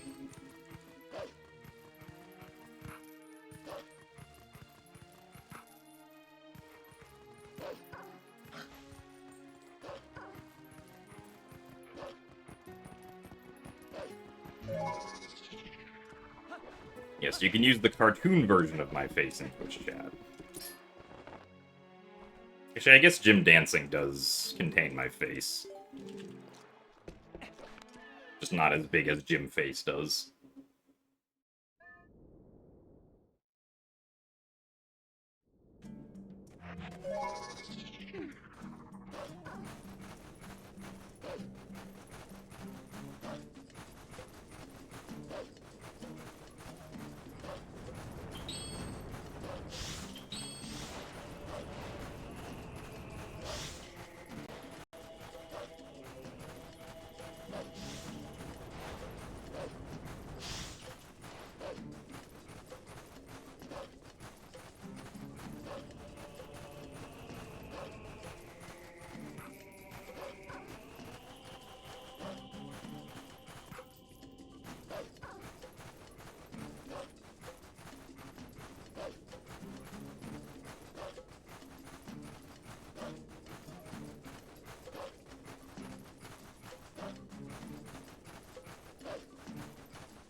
Alright, can we not get noticed here?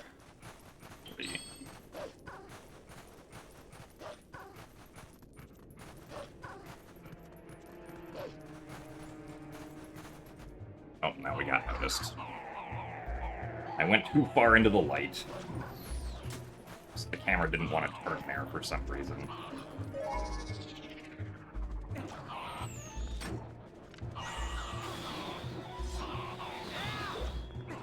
That almost didn't work.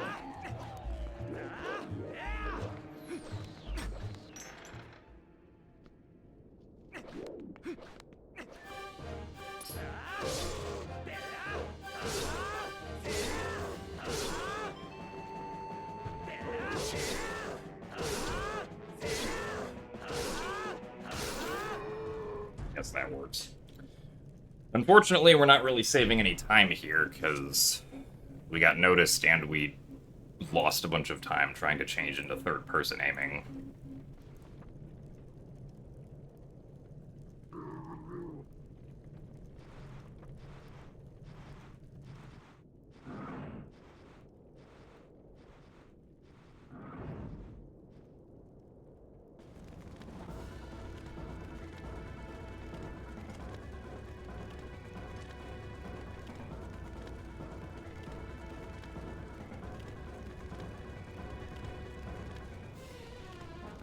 I mean, I refer to myself as Jim in real life with, like, people who know me as Jim, but if somebody knows me by my real name, then I think of myself as my real name, right? It kind of just depends on the context of who I'm talking to.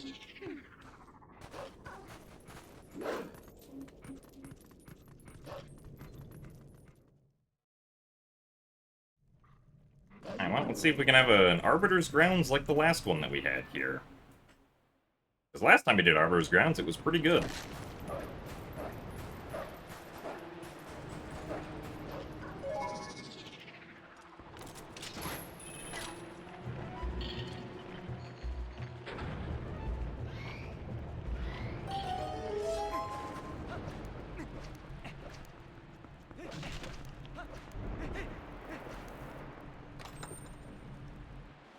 Ever accidentally introduced myself as Jim in a private setting? I don't think so. I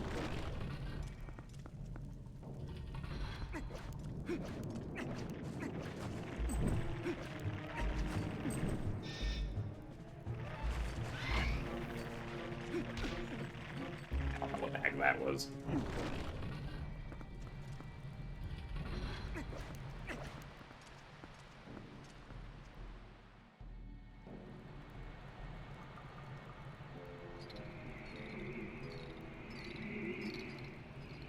I referred to myself as Jim as part of my internal monologue.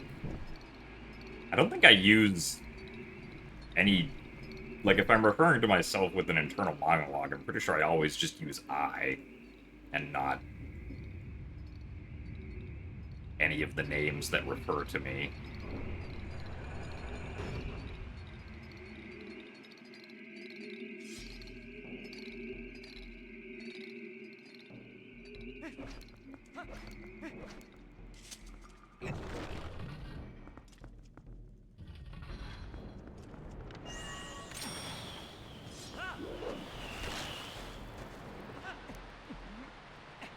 No, I don't think I've ever used, like, the wrong name. Or, like, the incorrect name for the current context, I guess you could say. Also, nice skull. What? Why was he taking out his sword?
It would be really convenient if my IRL name was just Jim, spelled J-I-M, but that is not the case.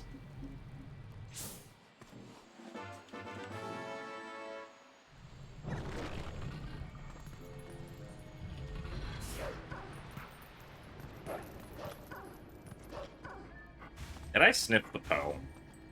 I think I may have failed to sniff the Poe.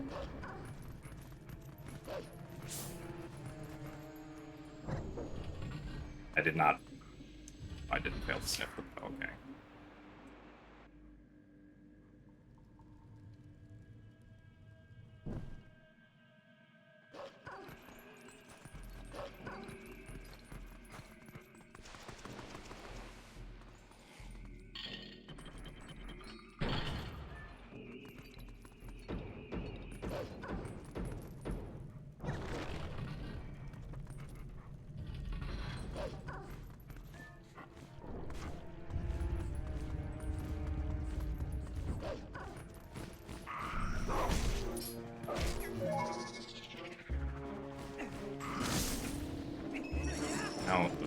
Dead is dead. No, I did not want to collect the red ruby. I thought it was going to take 2 swings of the ball and chain there, but it did not.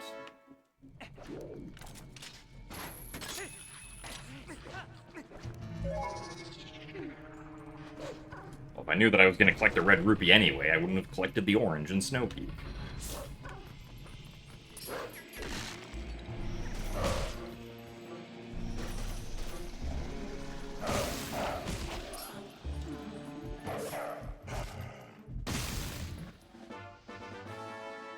What a silly segment this is.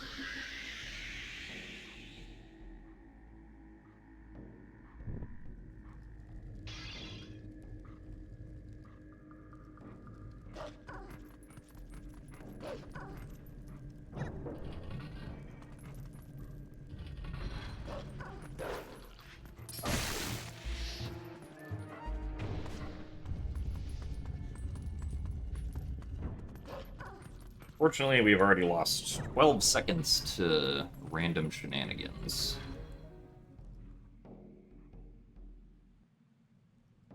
Because that's just kind of how this segment works.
Alright, good 3.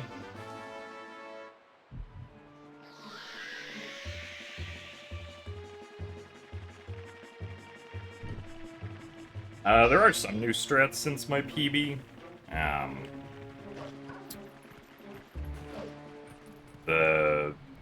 mean, I guess all the new strats are just new claw shot clips that we can do. One of which is coming up soon, right before Death Sword. Which hopefully we will not also lose time to.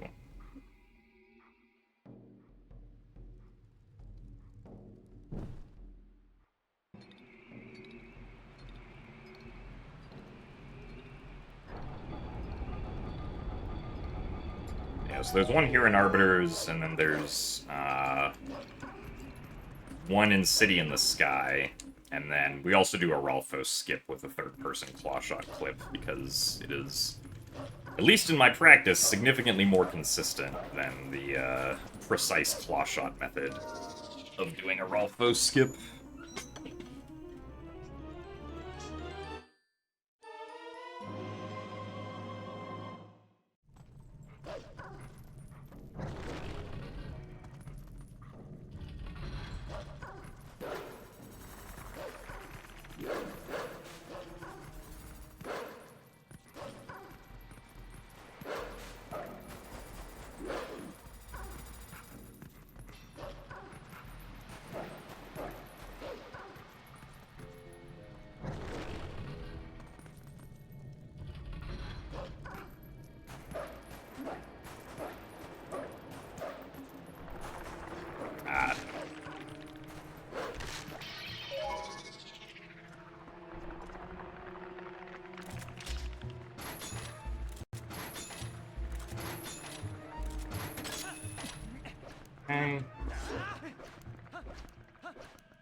That was the claw shot clip right there.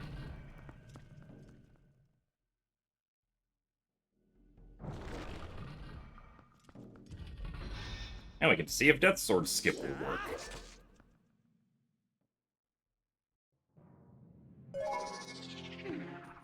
If you get that clip first try, it saves about 15 seconds.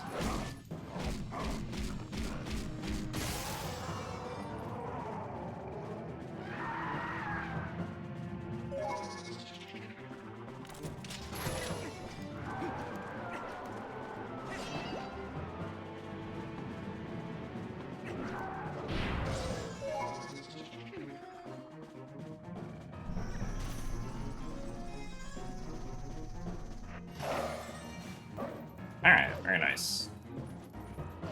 Oh, awkward wolf movement there, but...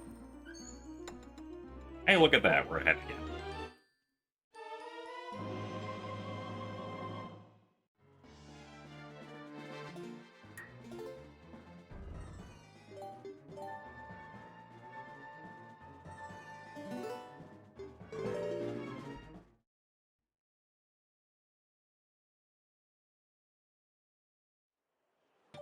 That was Death Sword Skip.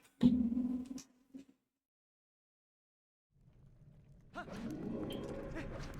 really?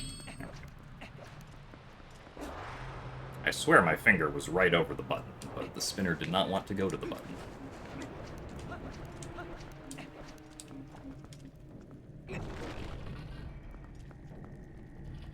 So as far as third-person clawshot clipping goes, like, the actual technique itself was discovered, I think, last year by Bewildebeest, who just realized that you could, like, in third-person aiming specifically, shoot the clawshot through walls at certain angles.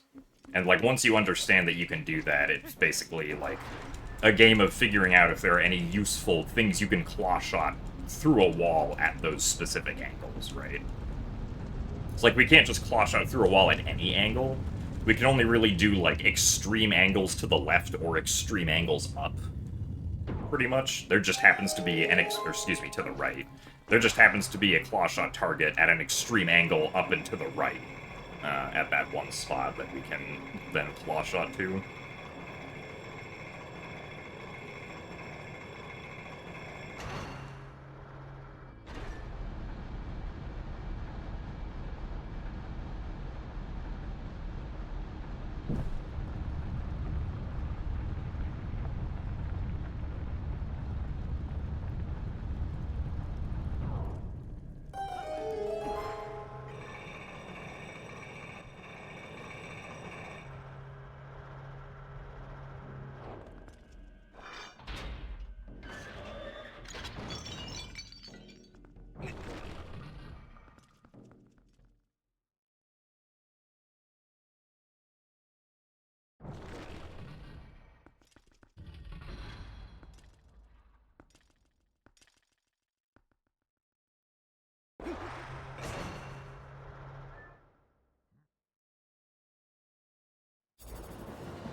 Okay, let's try this guy. Okay. A little bit of a roundabout path, but we made it.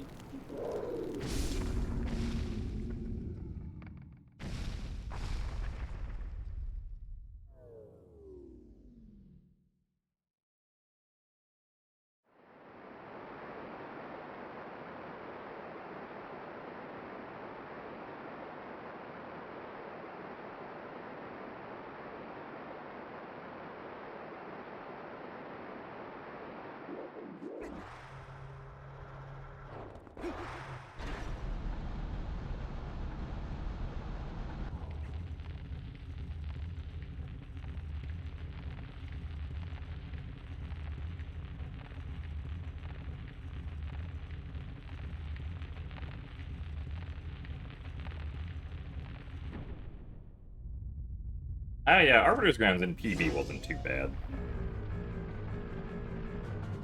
The only reason I saved as much time as I did on Spinner is because of the new clawshot clip that we can do on that segment.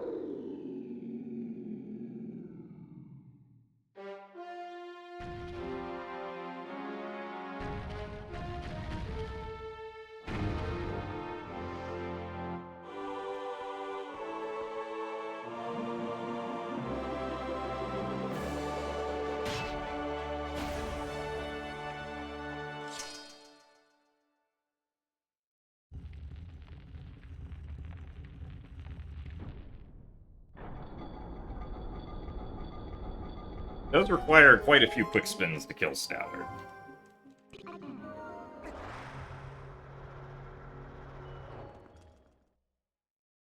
I'd say about a second and a half.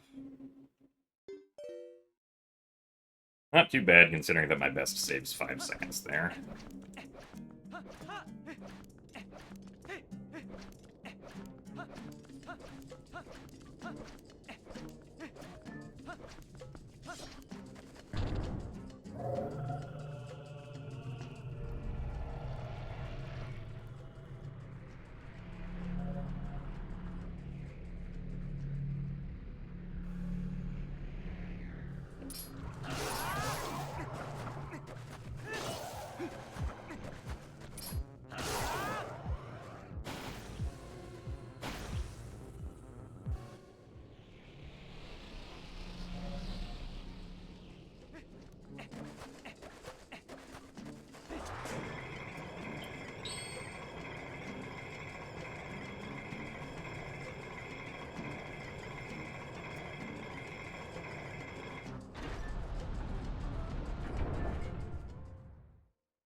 Yeah, only a couple more days until the Switch 2 launch.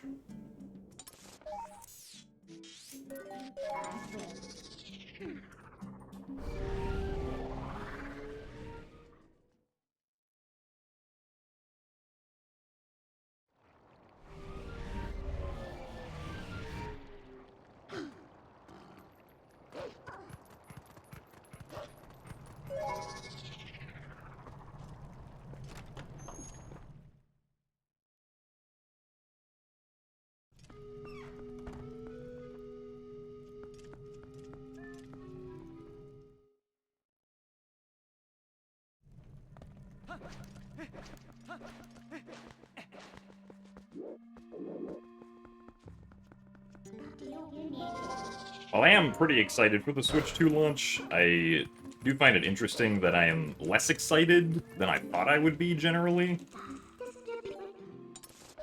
Like, I'm still excited, that the Switch 2 is coming out next week, and I eagerly await to play, like, Mario Kart World and stuff, but I'm not, like, thinking about it every day or anything like that. It's just kind of something that I get reminded of, and I'm like, oh yeah, the Switch 2 is coming out. That's gonna be fun.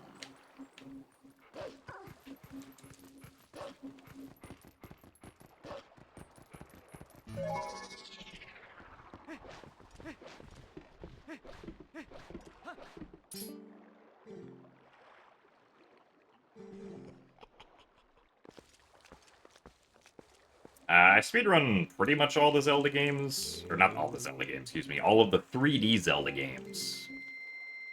Besides, the, like, original N64 titles.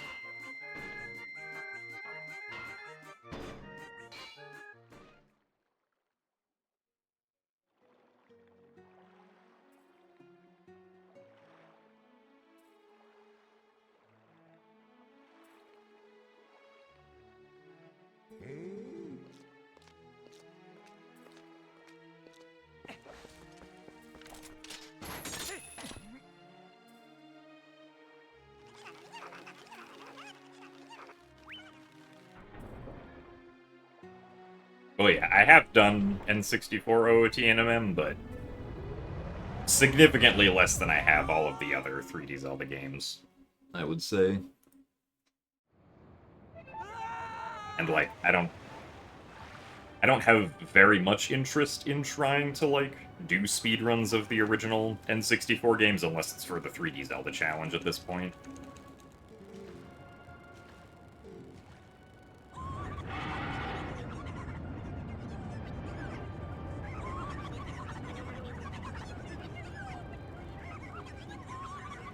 Like, I have more fun playing OOT N64 randomizer compared to, like, doing an actual N64 OOT speedrun.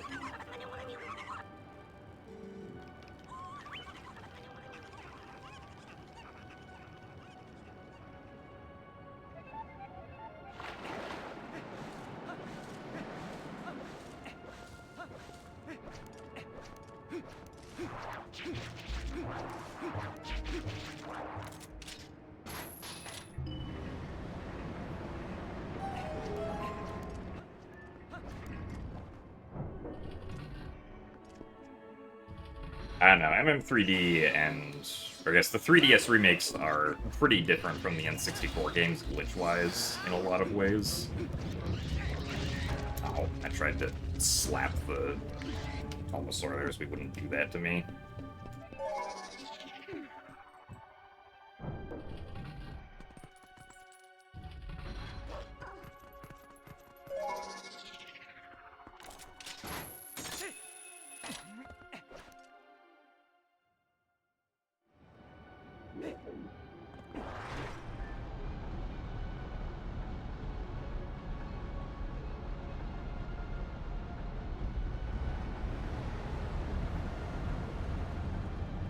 Yeah, I mean, Ocarina of Time still gets new tricks, right?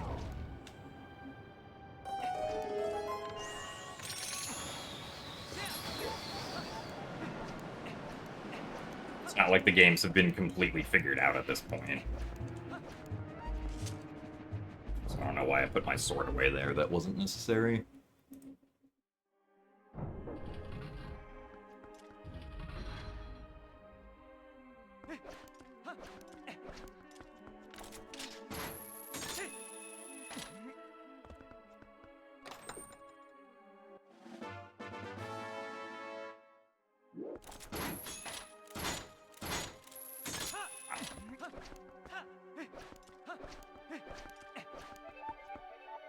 I don't know, I've never attempted to run the Super Smash Bros. Brawl OOT demo speedrun.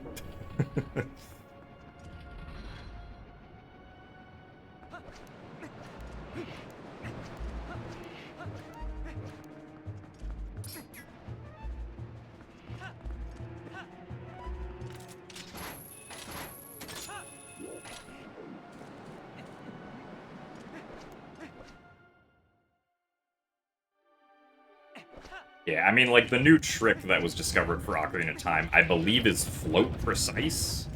So, you know, it's not something that was going to be discovered by accident.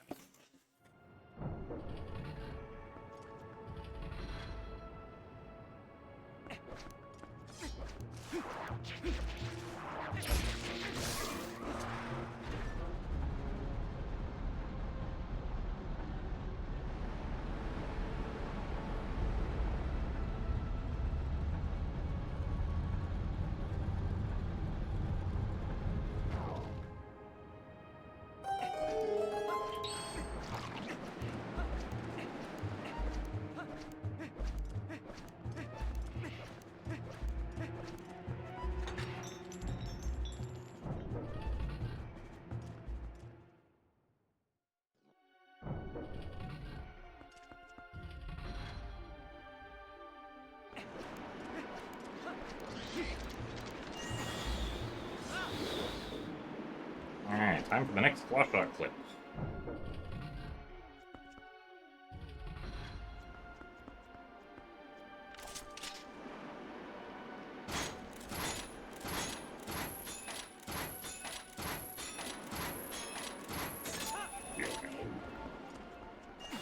Took a few more tries than I would have liked, but oh.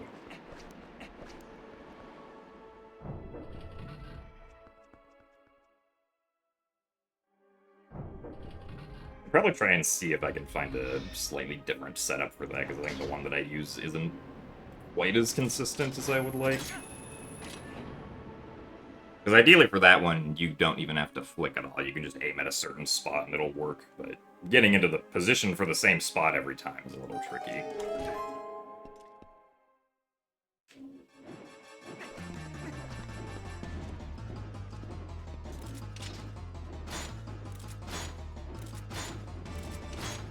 Oh. There we go. Why we couldn't get the claw shot to clip through the wall there.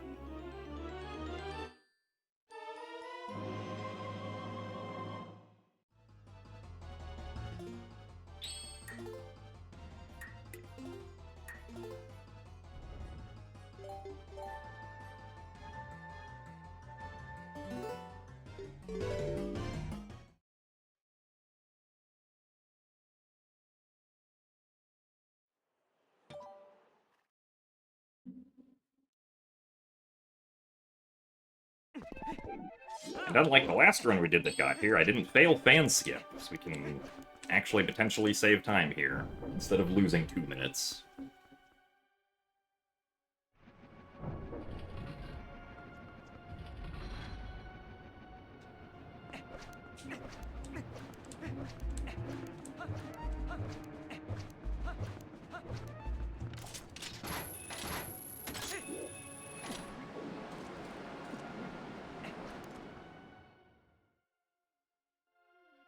So the first gate that we clipped through actually wasn't the lake bed gate, it was the one below it.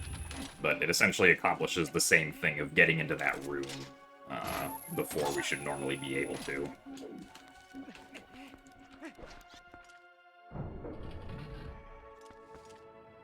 Because I don't think there is a claw shot clip you can do from the gate that we unload. At least not that one that anyone's figured out, but it doesn't really matter since that other one exists. We can just LJA down to the bottom anyway.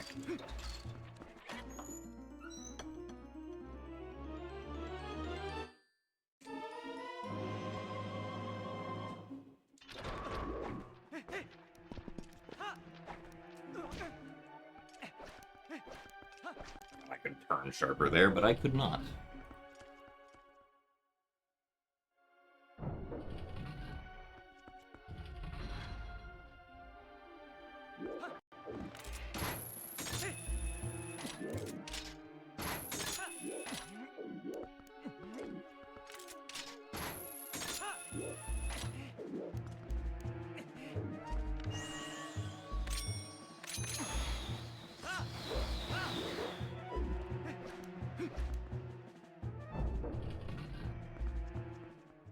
Yeah, there are just multiple gates in that one room that you can open in different ways.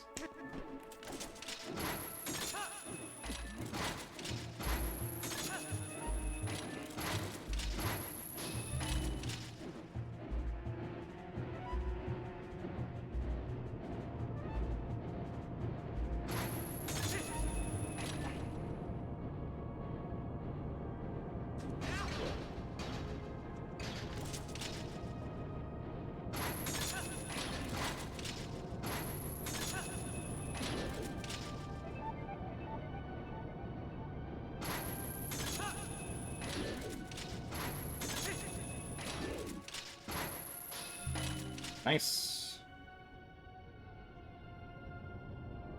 Got the fast cycle here.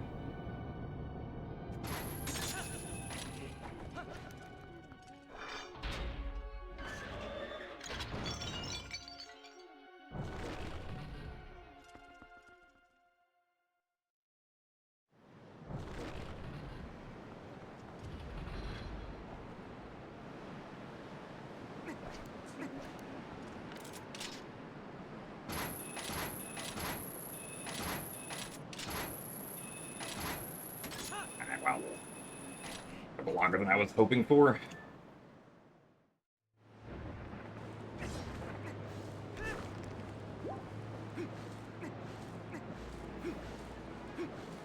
Now it's time for the auto-scroller fight. Yippee!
tried autoing the scroller. I mean, I can't completely auto the scroller. I still have to play the game.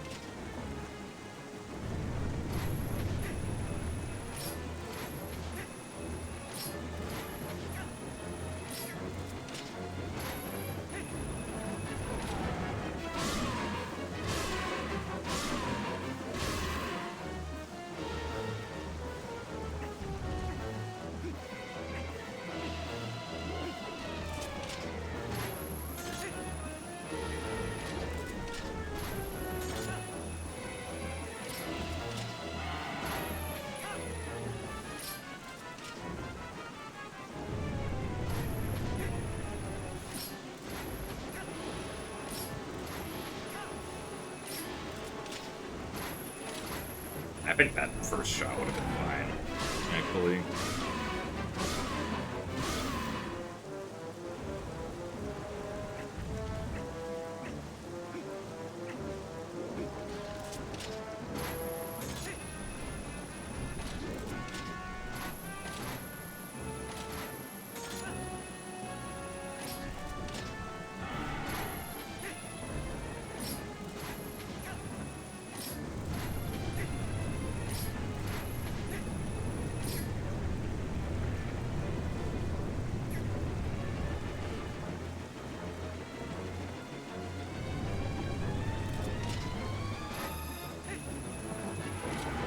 Alright. I think we're only going to save about 40 seconds here. Instead of, like, the 51 that we could have saved.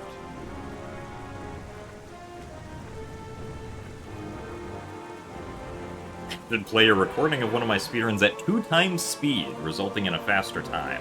Ah, yes. The secret technique no speedrunner wants you to know about.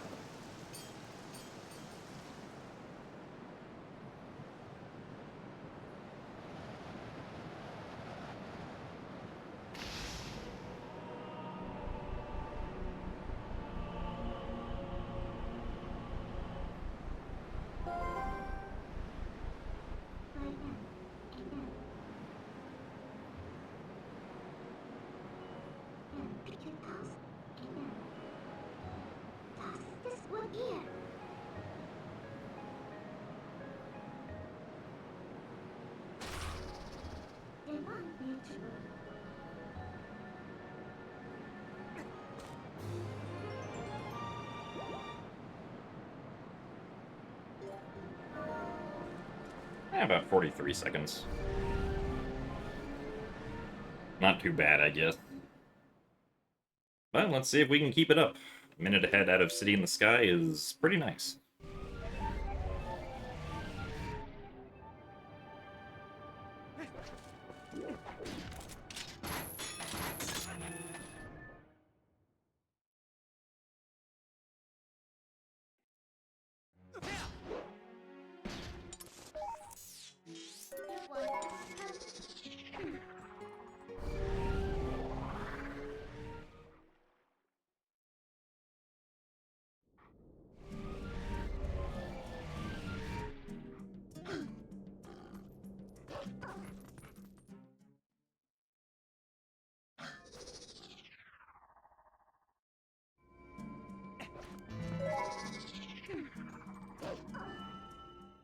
Yeah, I mean, a minute ahead going into Palace, I'd say that PB is definitely very possible. As long as we don't majorly screw anything up.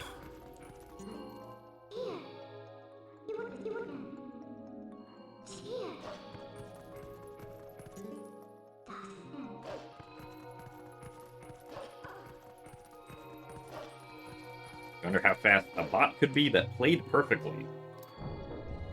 It sounds like you're talking about tool-assisted speedruns. Which are speedruns where essentially someone controls what the input is on every frame of gameplay to try and make a perfectly optimal speedrun. At least with current knowledge.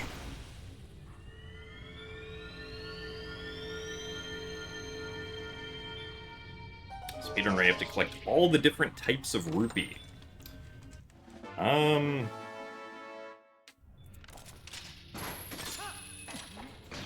Probably mostly just be however long it takes to get the rupee from the Kakariko, or the silver rupee from the Kakariko Bell, I would think.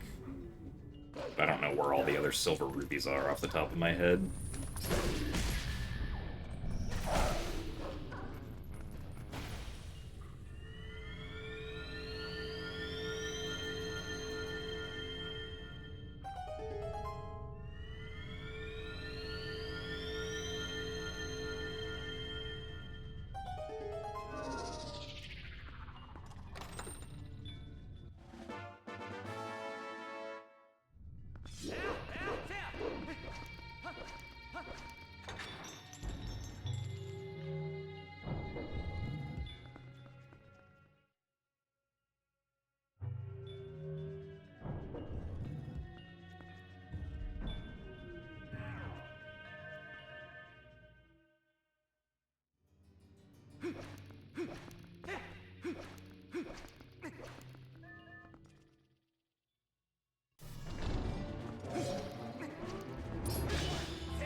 Nice.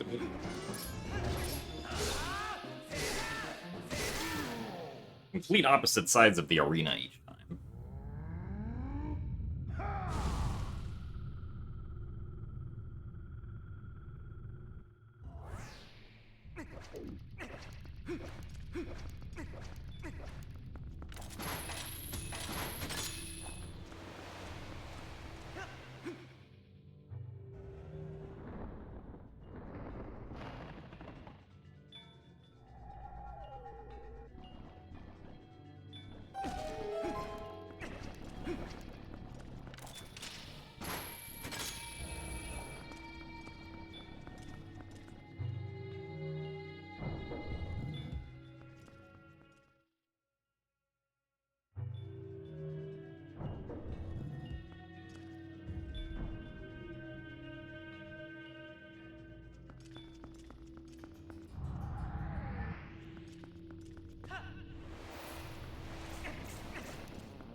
Alright, so far so good.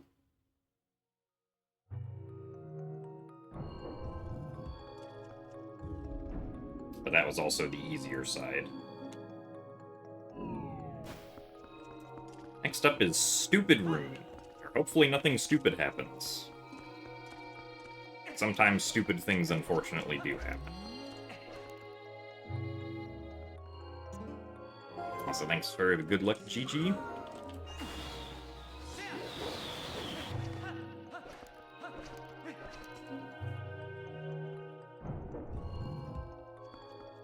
Depending on where the Zant head decides to spawn can make the room slow. Since unfortunately it can spawn in a wide variety of spots that are not all the same amount of time to adapt to.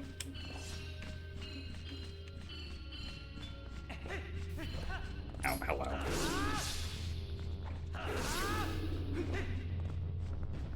Yeah, that's unfortunately one of the slower ones. Now I have to wait a little bit longer to get to the chest. But not too bad, I guess. Much better than accidentally falling down.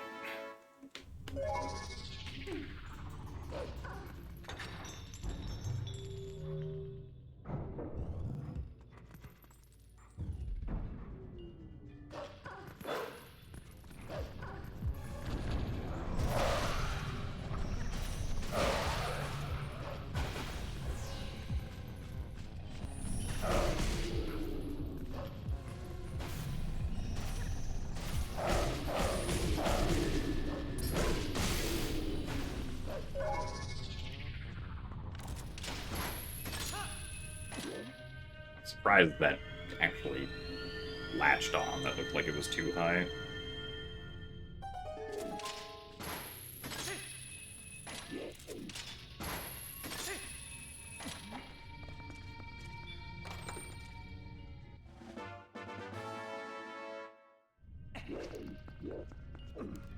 Nice.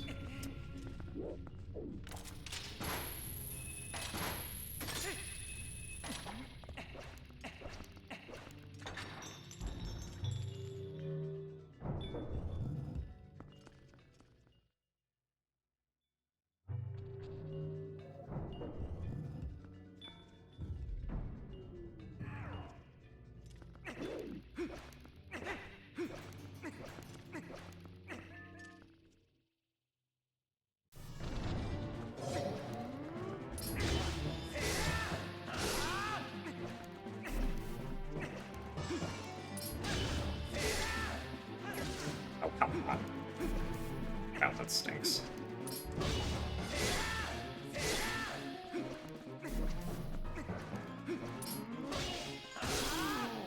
I know I needed an extra cycle there.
I think we might save a couple seconds here, but not gonna be very much.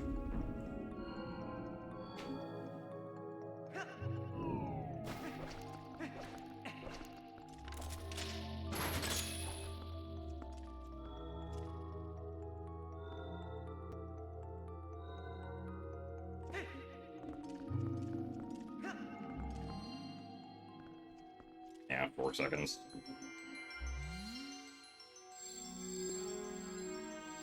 You wish you had a giant light ball. Sure, you could probably find something similar on Amazon.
Ah, yes. Currently, this is world record base.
Boy, that was too early.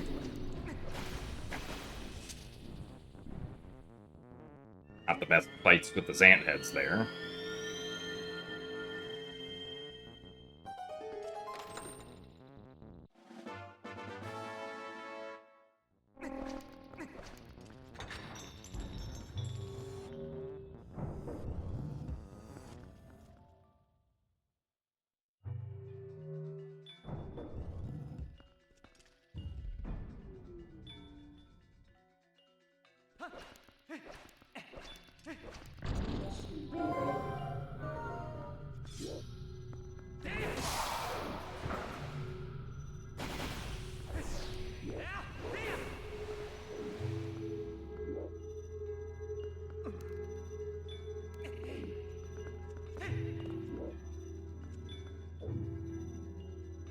What's my opinion on video games? Video games are cool.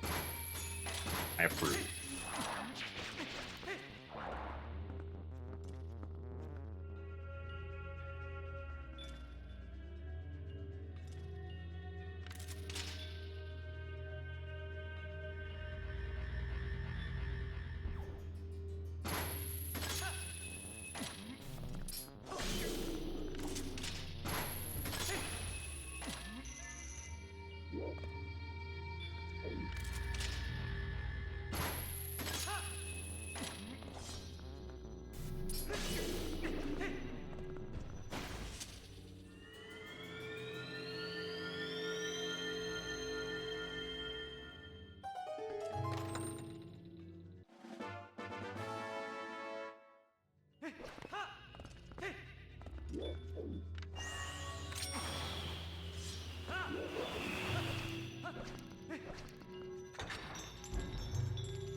Saw a video game a couple of days ago.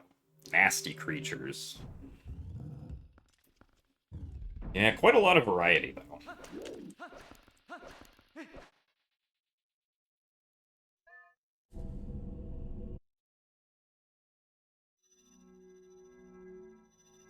Also, thanks for the good luck, the Saint.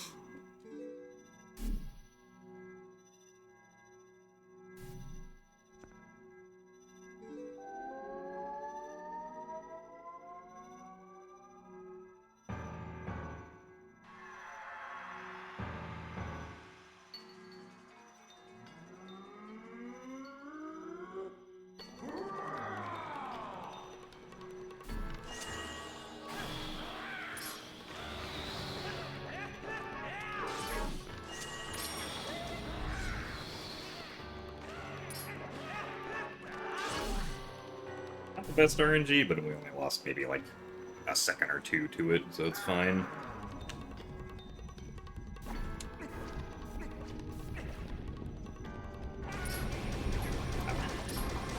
No.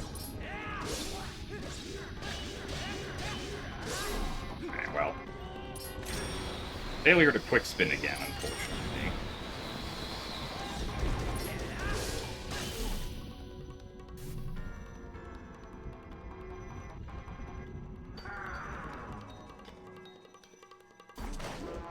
That kinda sucks.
Alright.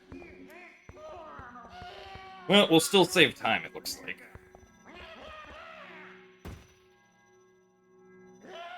Just not as much as we could have.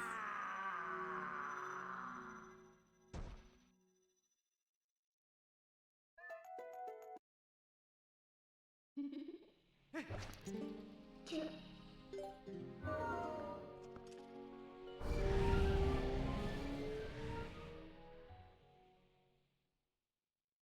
Oh no, Zant just died. Peepo sad. Yeah, we did, I guess... Midna technically killed Zant. We were just, trying to get him to calm down, you know?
Alright. We bonked into the loading zone. The run is now valid.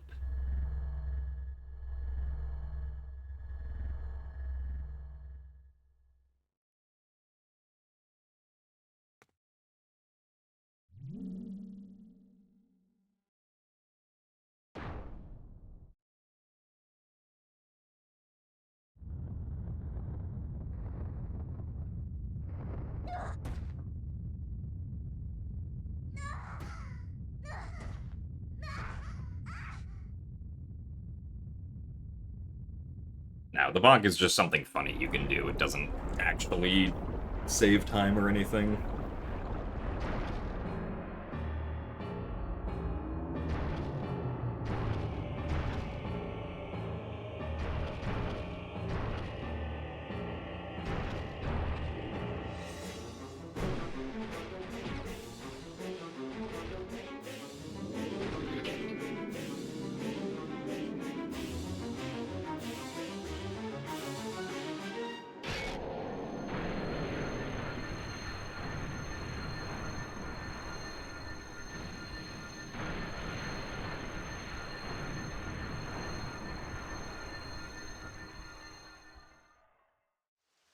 Midna is celebrating the 10-year anniversary of Splatoon.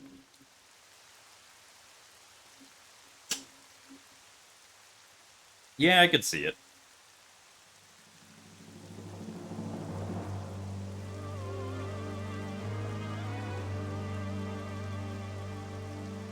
Also, thanks for the good luck Waddle Mimmer.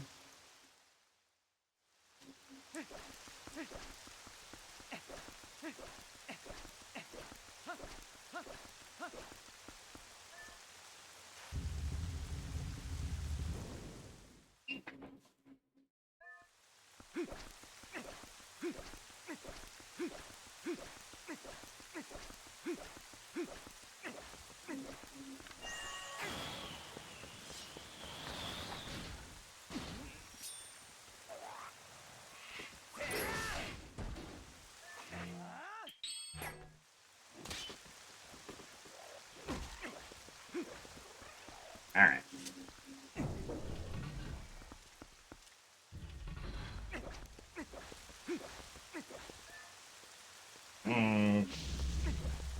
Okay, that was scary.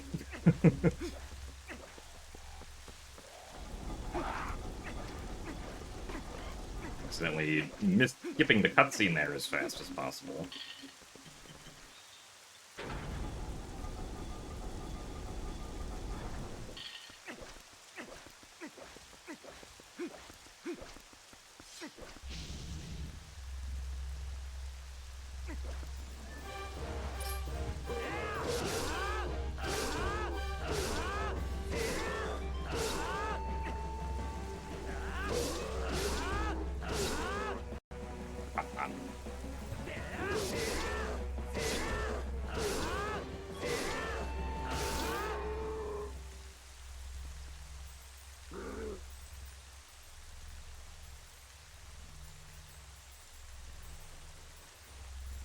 Also, thanks for the good luck, Stoic Lightning.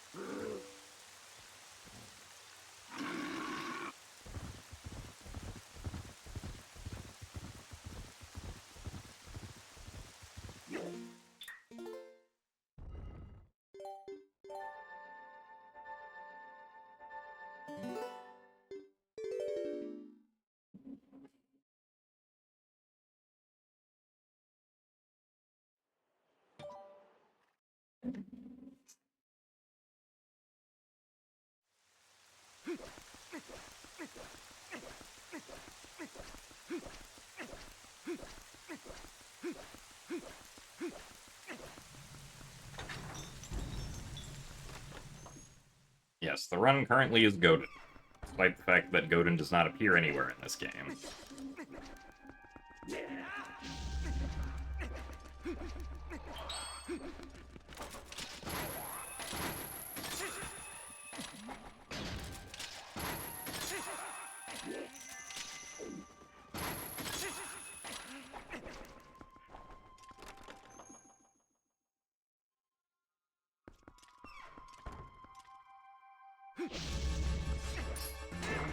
Really?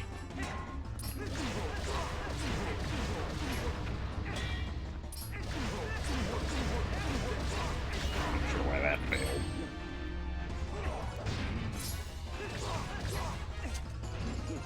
Really? Bruh.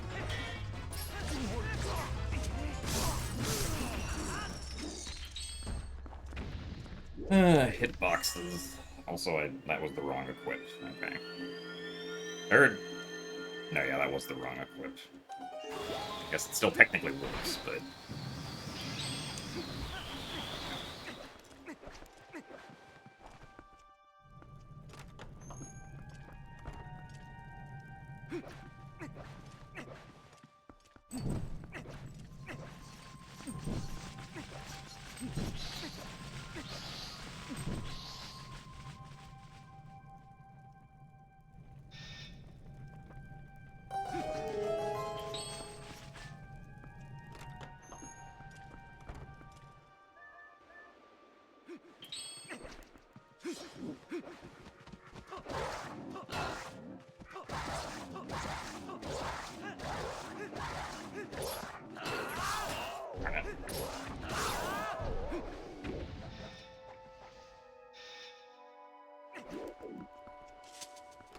Not quite optimal there.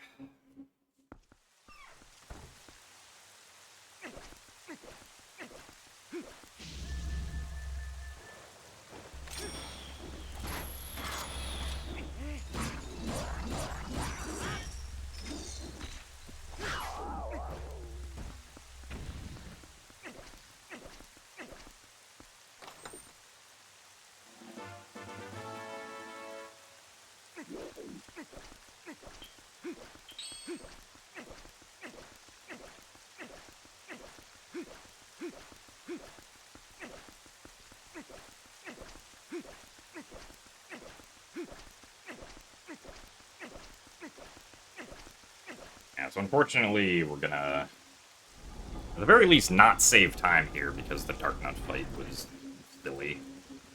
And hitboxes pushed the Dark Nut too far away from me for the ball and chain strat to work.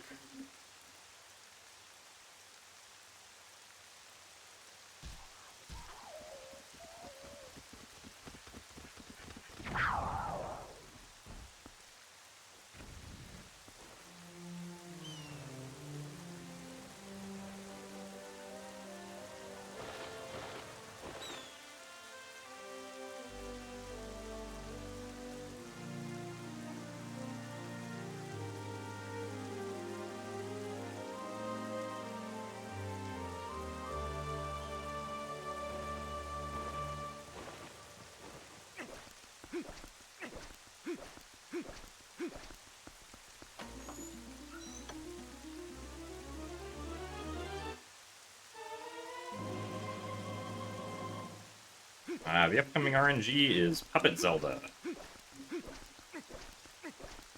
We get to see how much time we lose to Puppet Zelda, because we're definitely not saving any time to Puppet Zelda, because Puppet Zelda was ridiculously good in my PB.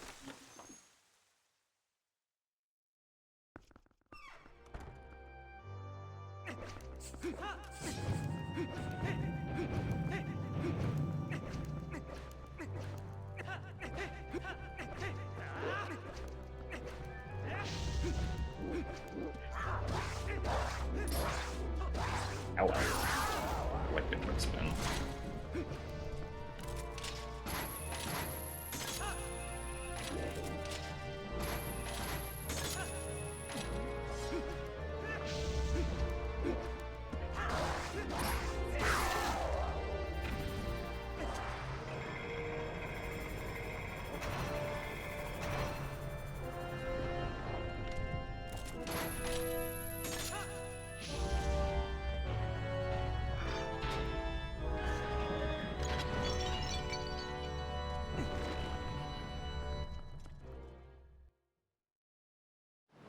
Alright, now we get to play the game of how much time do we lose to Puppet Zelda.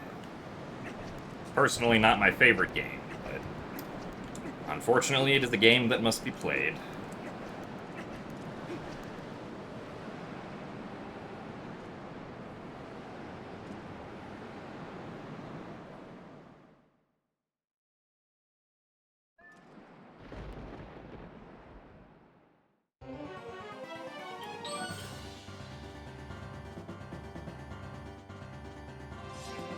And we're starting off with an energy ball, alright.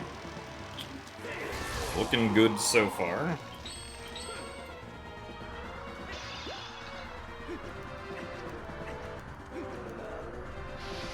Oh, triangle attack, unfortunately. That's one of the slow ones. Do we get another energy ball? Once Zelda decides to actually attack. No, we don't! Alright, 8 cycles minimum now. 8 cycles minimum. And we get an energy ball this time. No! 9 cycles minimum. Wow. 9 cycles minimum. 10 cycles minimum. Yo, let's go. What awesome RNG this is.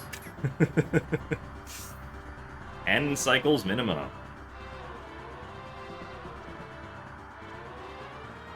Energy ball? Alright. Still 10 cycles minimum.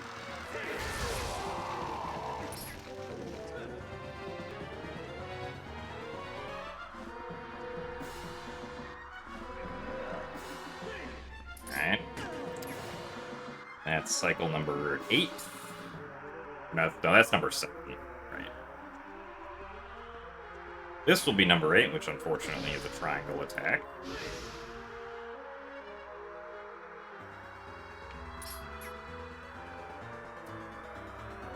This will be number 9.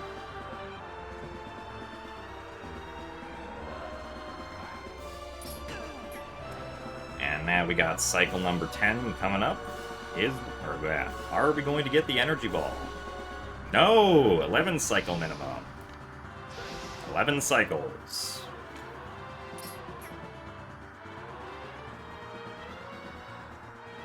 And we get the energy ball. No! 12 cycles minimum. 12 cycles minimum.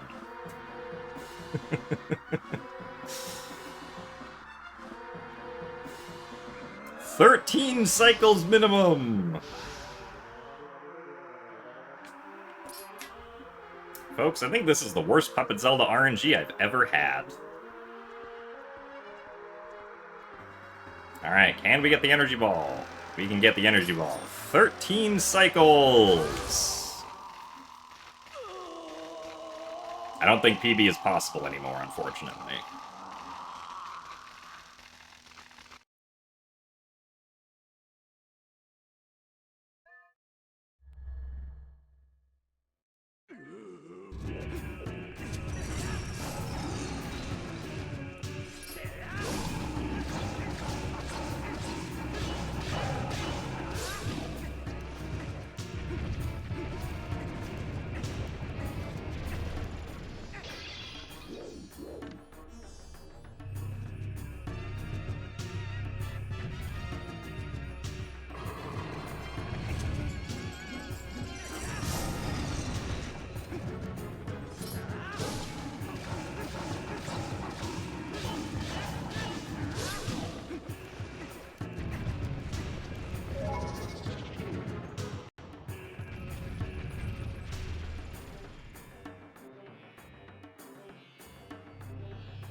And we're already losing time.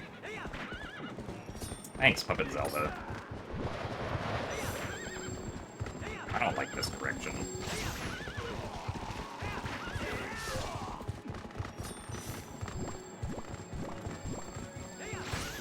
Oh, okay, we still got it, actually.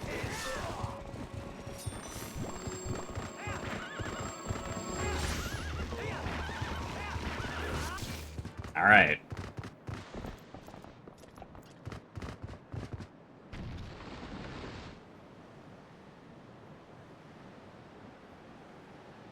Now, unfortunately, PB is not going to happen.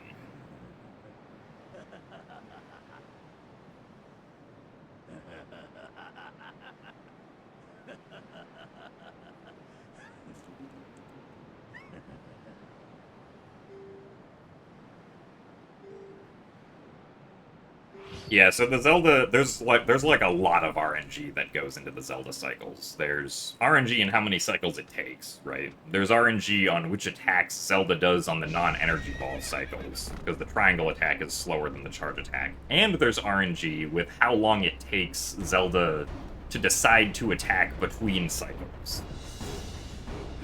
All the RNG that there is.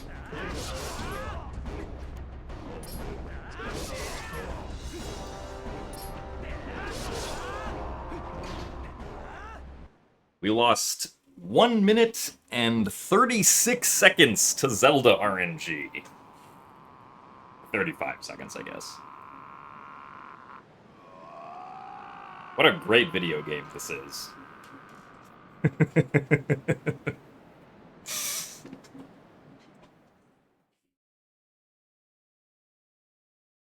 Yeah, no, I mean, I didn't really make any, like, mistakes on that segment, aside from, like, very tiny minor things. Like, all of that time loss was just Zelda. Which is very funny.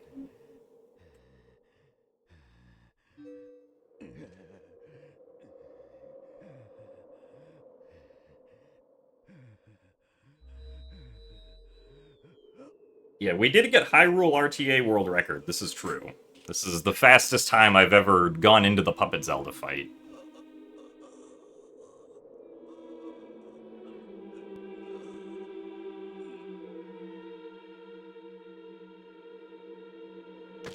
Well, yeah, I mean, like, it sucks that, you know, we weren't able to get a new PB purely because of Zelda RNG, but at the same time, like, you know, this run was not, like, the best run ever or anything. Like, there were still a bunch of places that I had mistakes. I lost a minute to early Snow Peak this run. Had bad bow RNG. Um, didn't have like an amazing start or anything. So like, even if this had PB'd, there would still have been, you know, spots that I could have improved on. Like, I would have actually been more, like, I would have been more angry if this Puppet Zelda did happen on, like, a really good run, right? Like, if I went into, you know, Puppet Zelda 2.5 minutes ahead and came out less than a minute ahead, I would probably be kind of mad about that, right? But because it happened on this run, I'm kind of just like, whatever.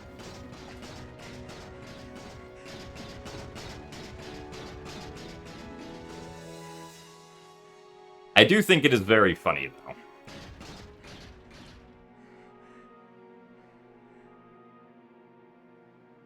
And it is something to laugh at the end of the day.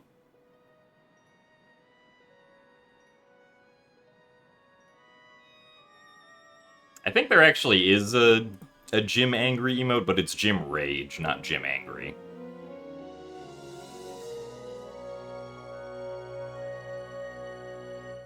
Except it's not me, it's just Girahim. Crystal again.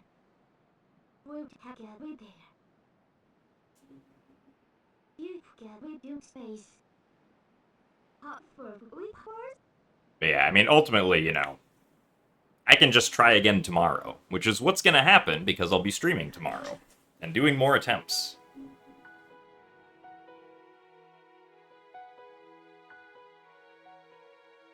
And who knows? We might have an attempt tomorrow that's 1.5 minutes ahead going into Hyrule. Probably not, but we can dream.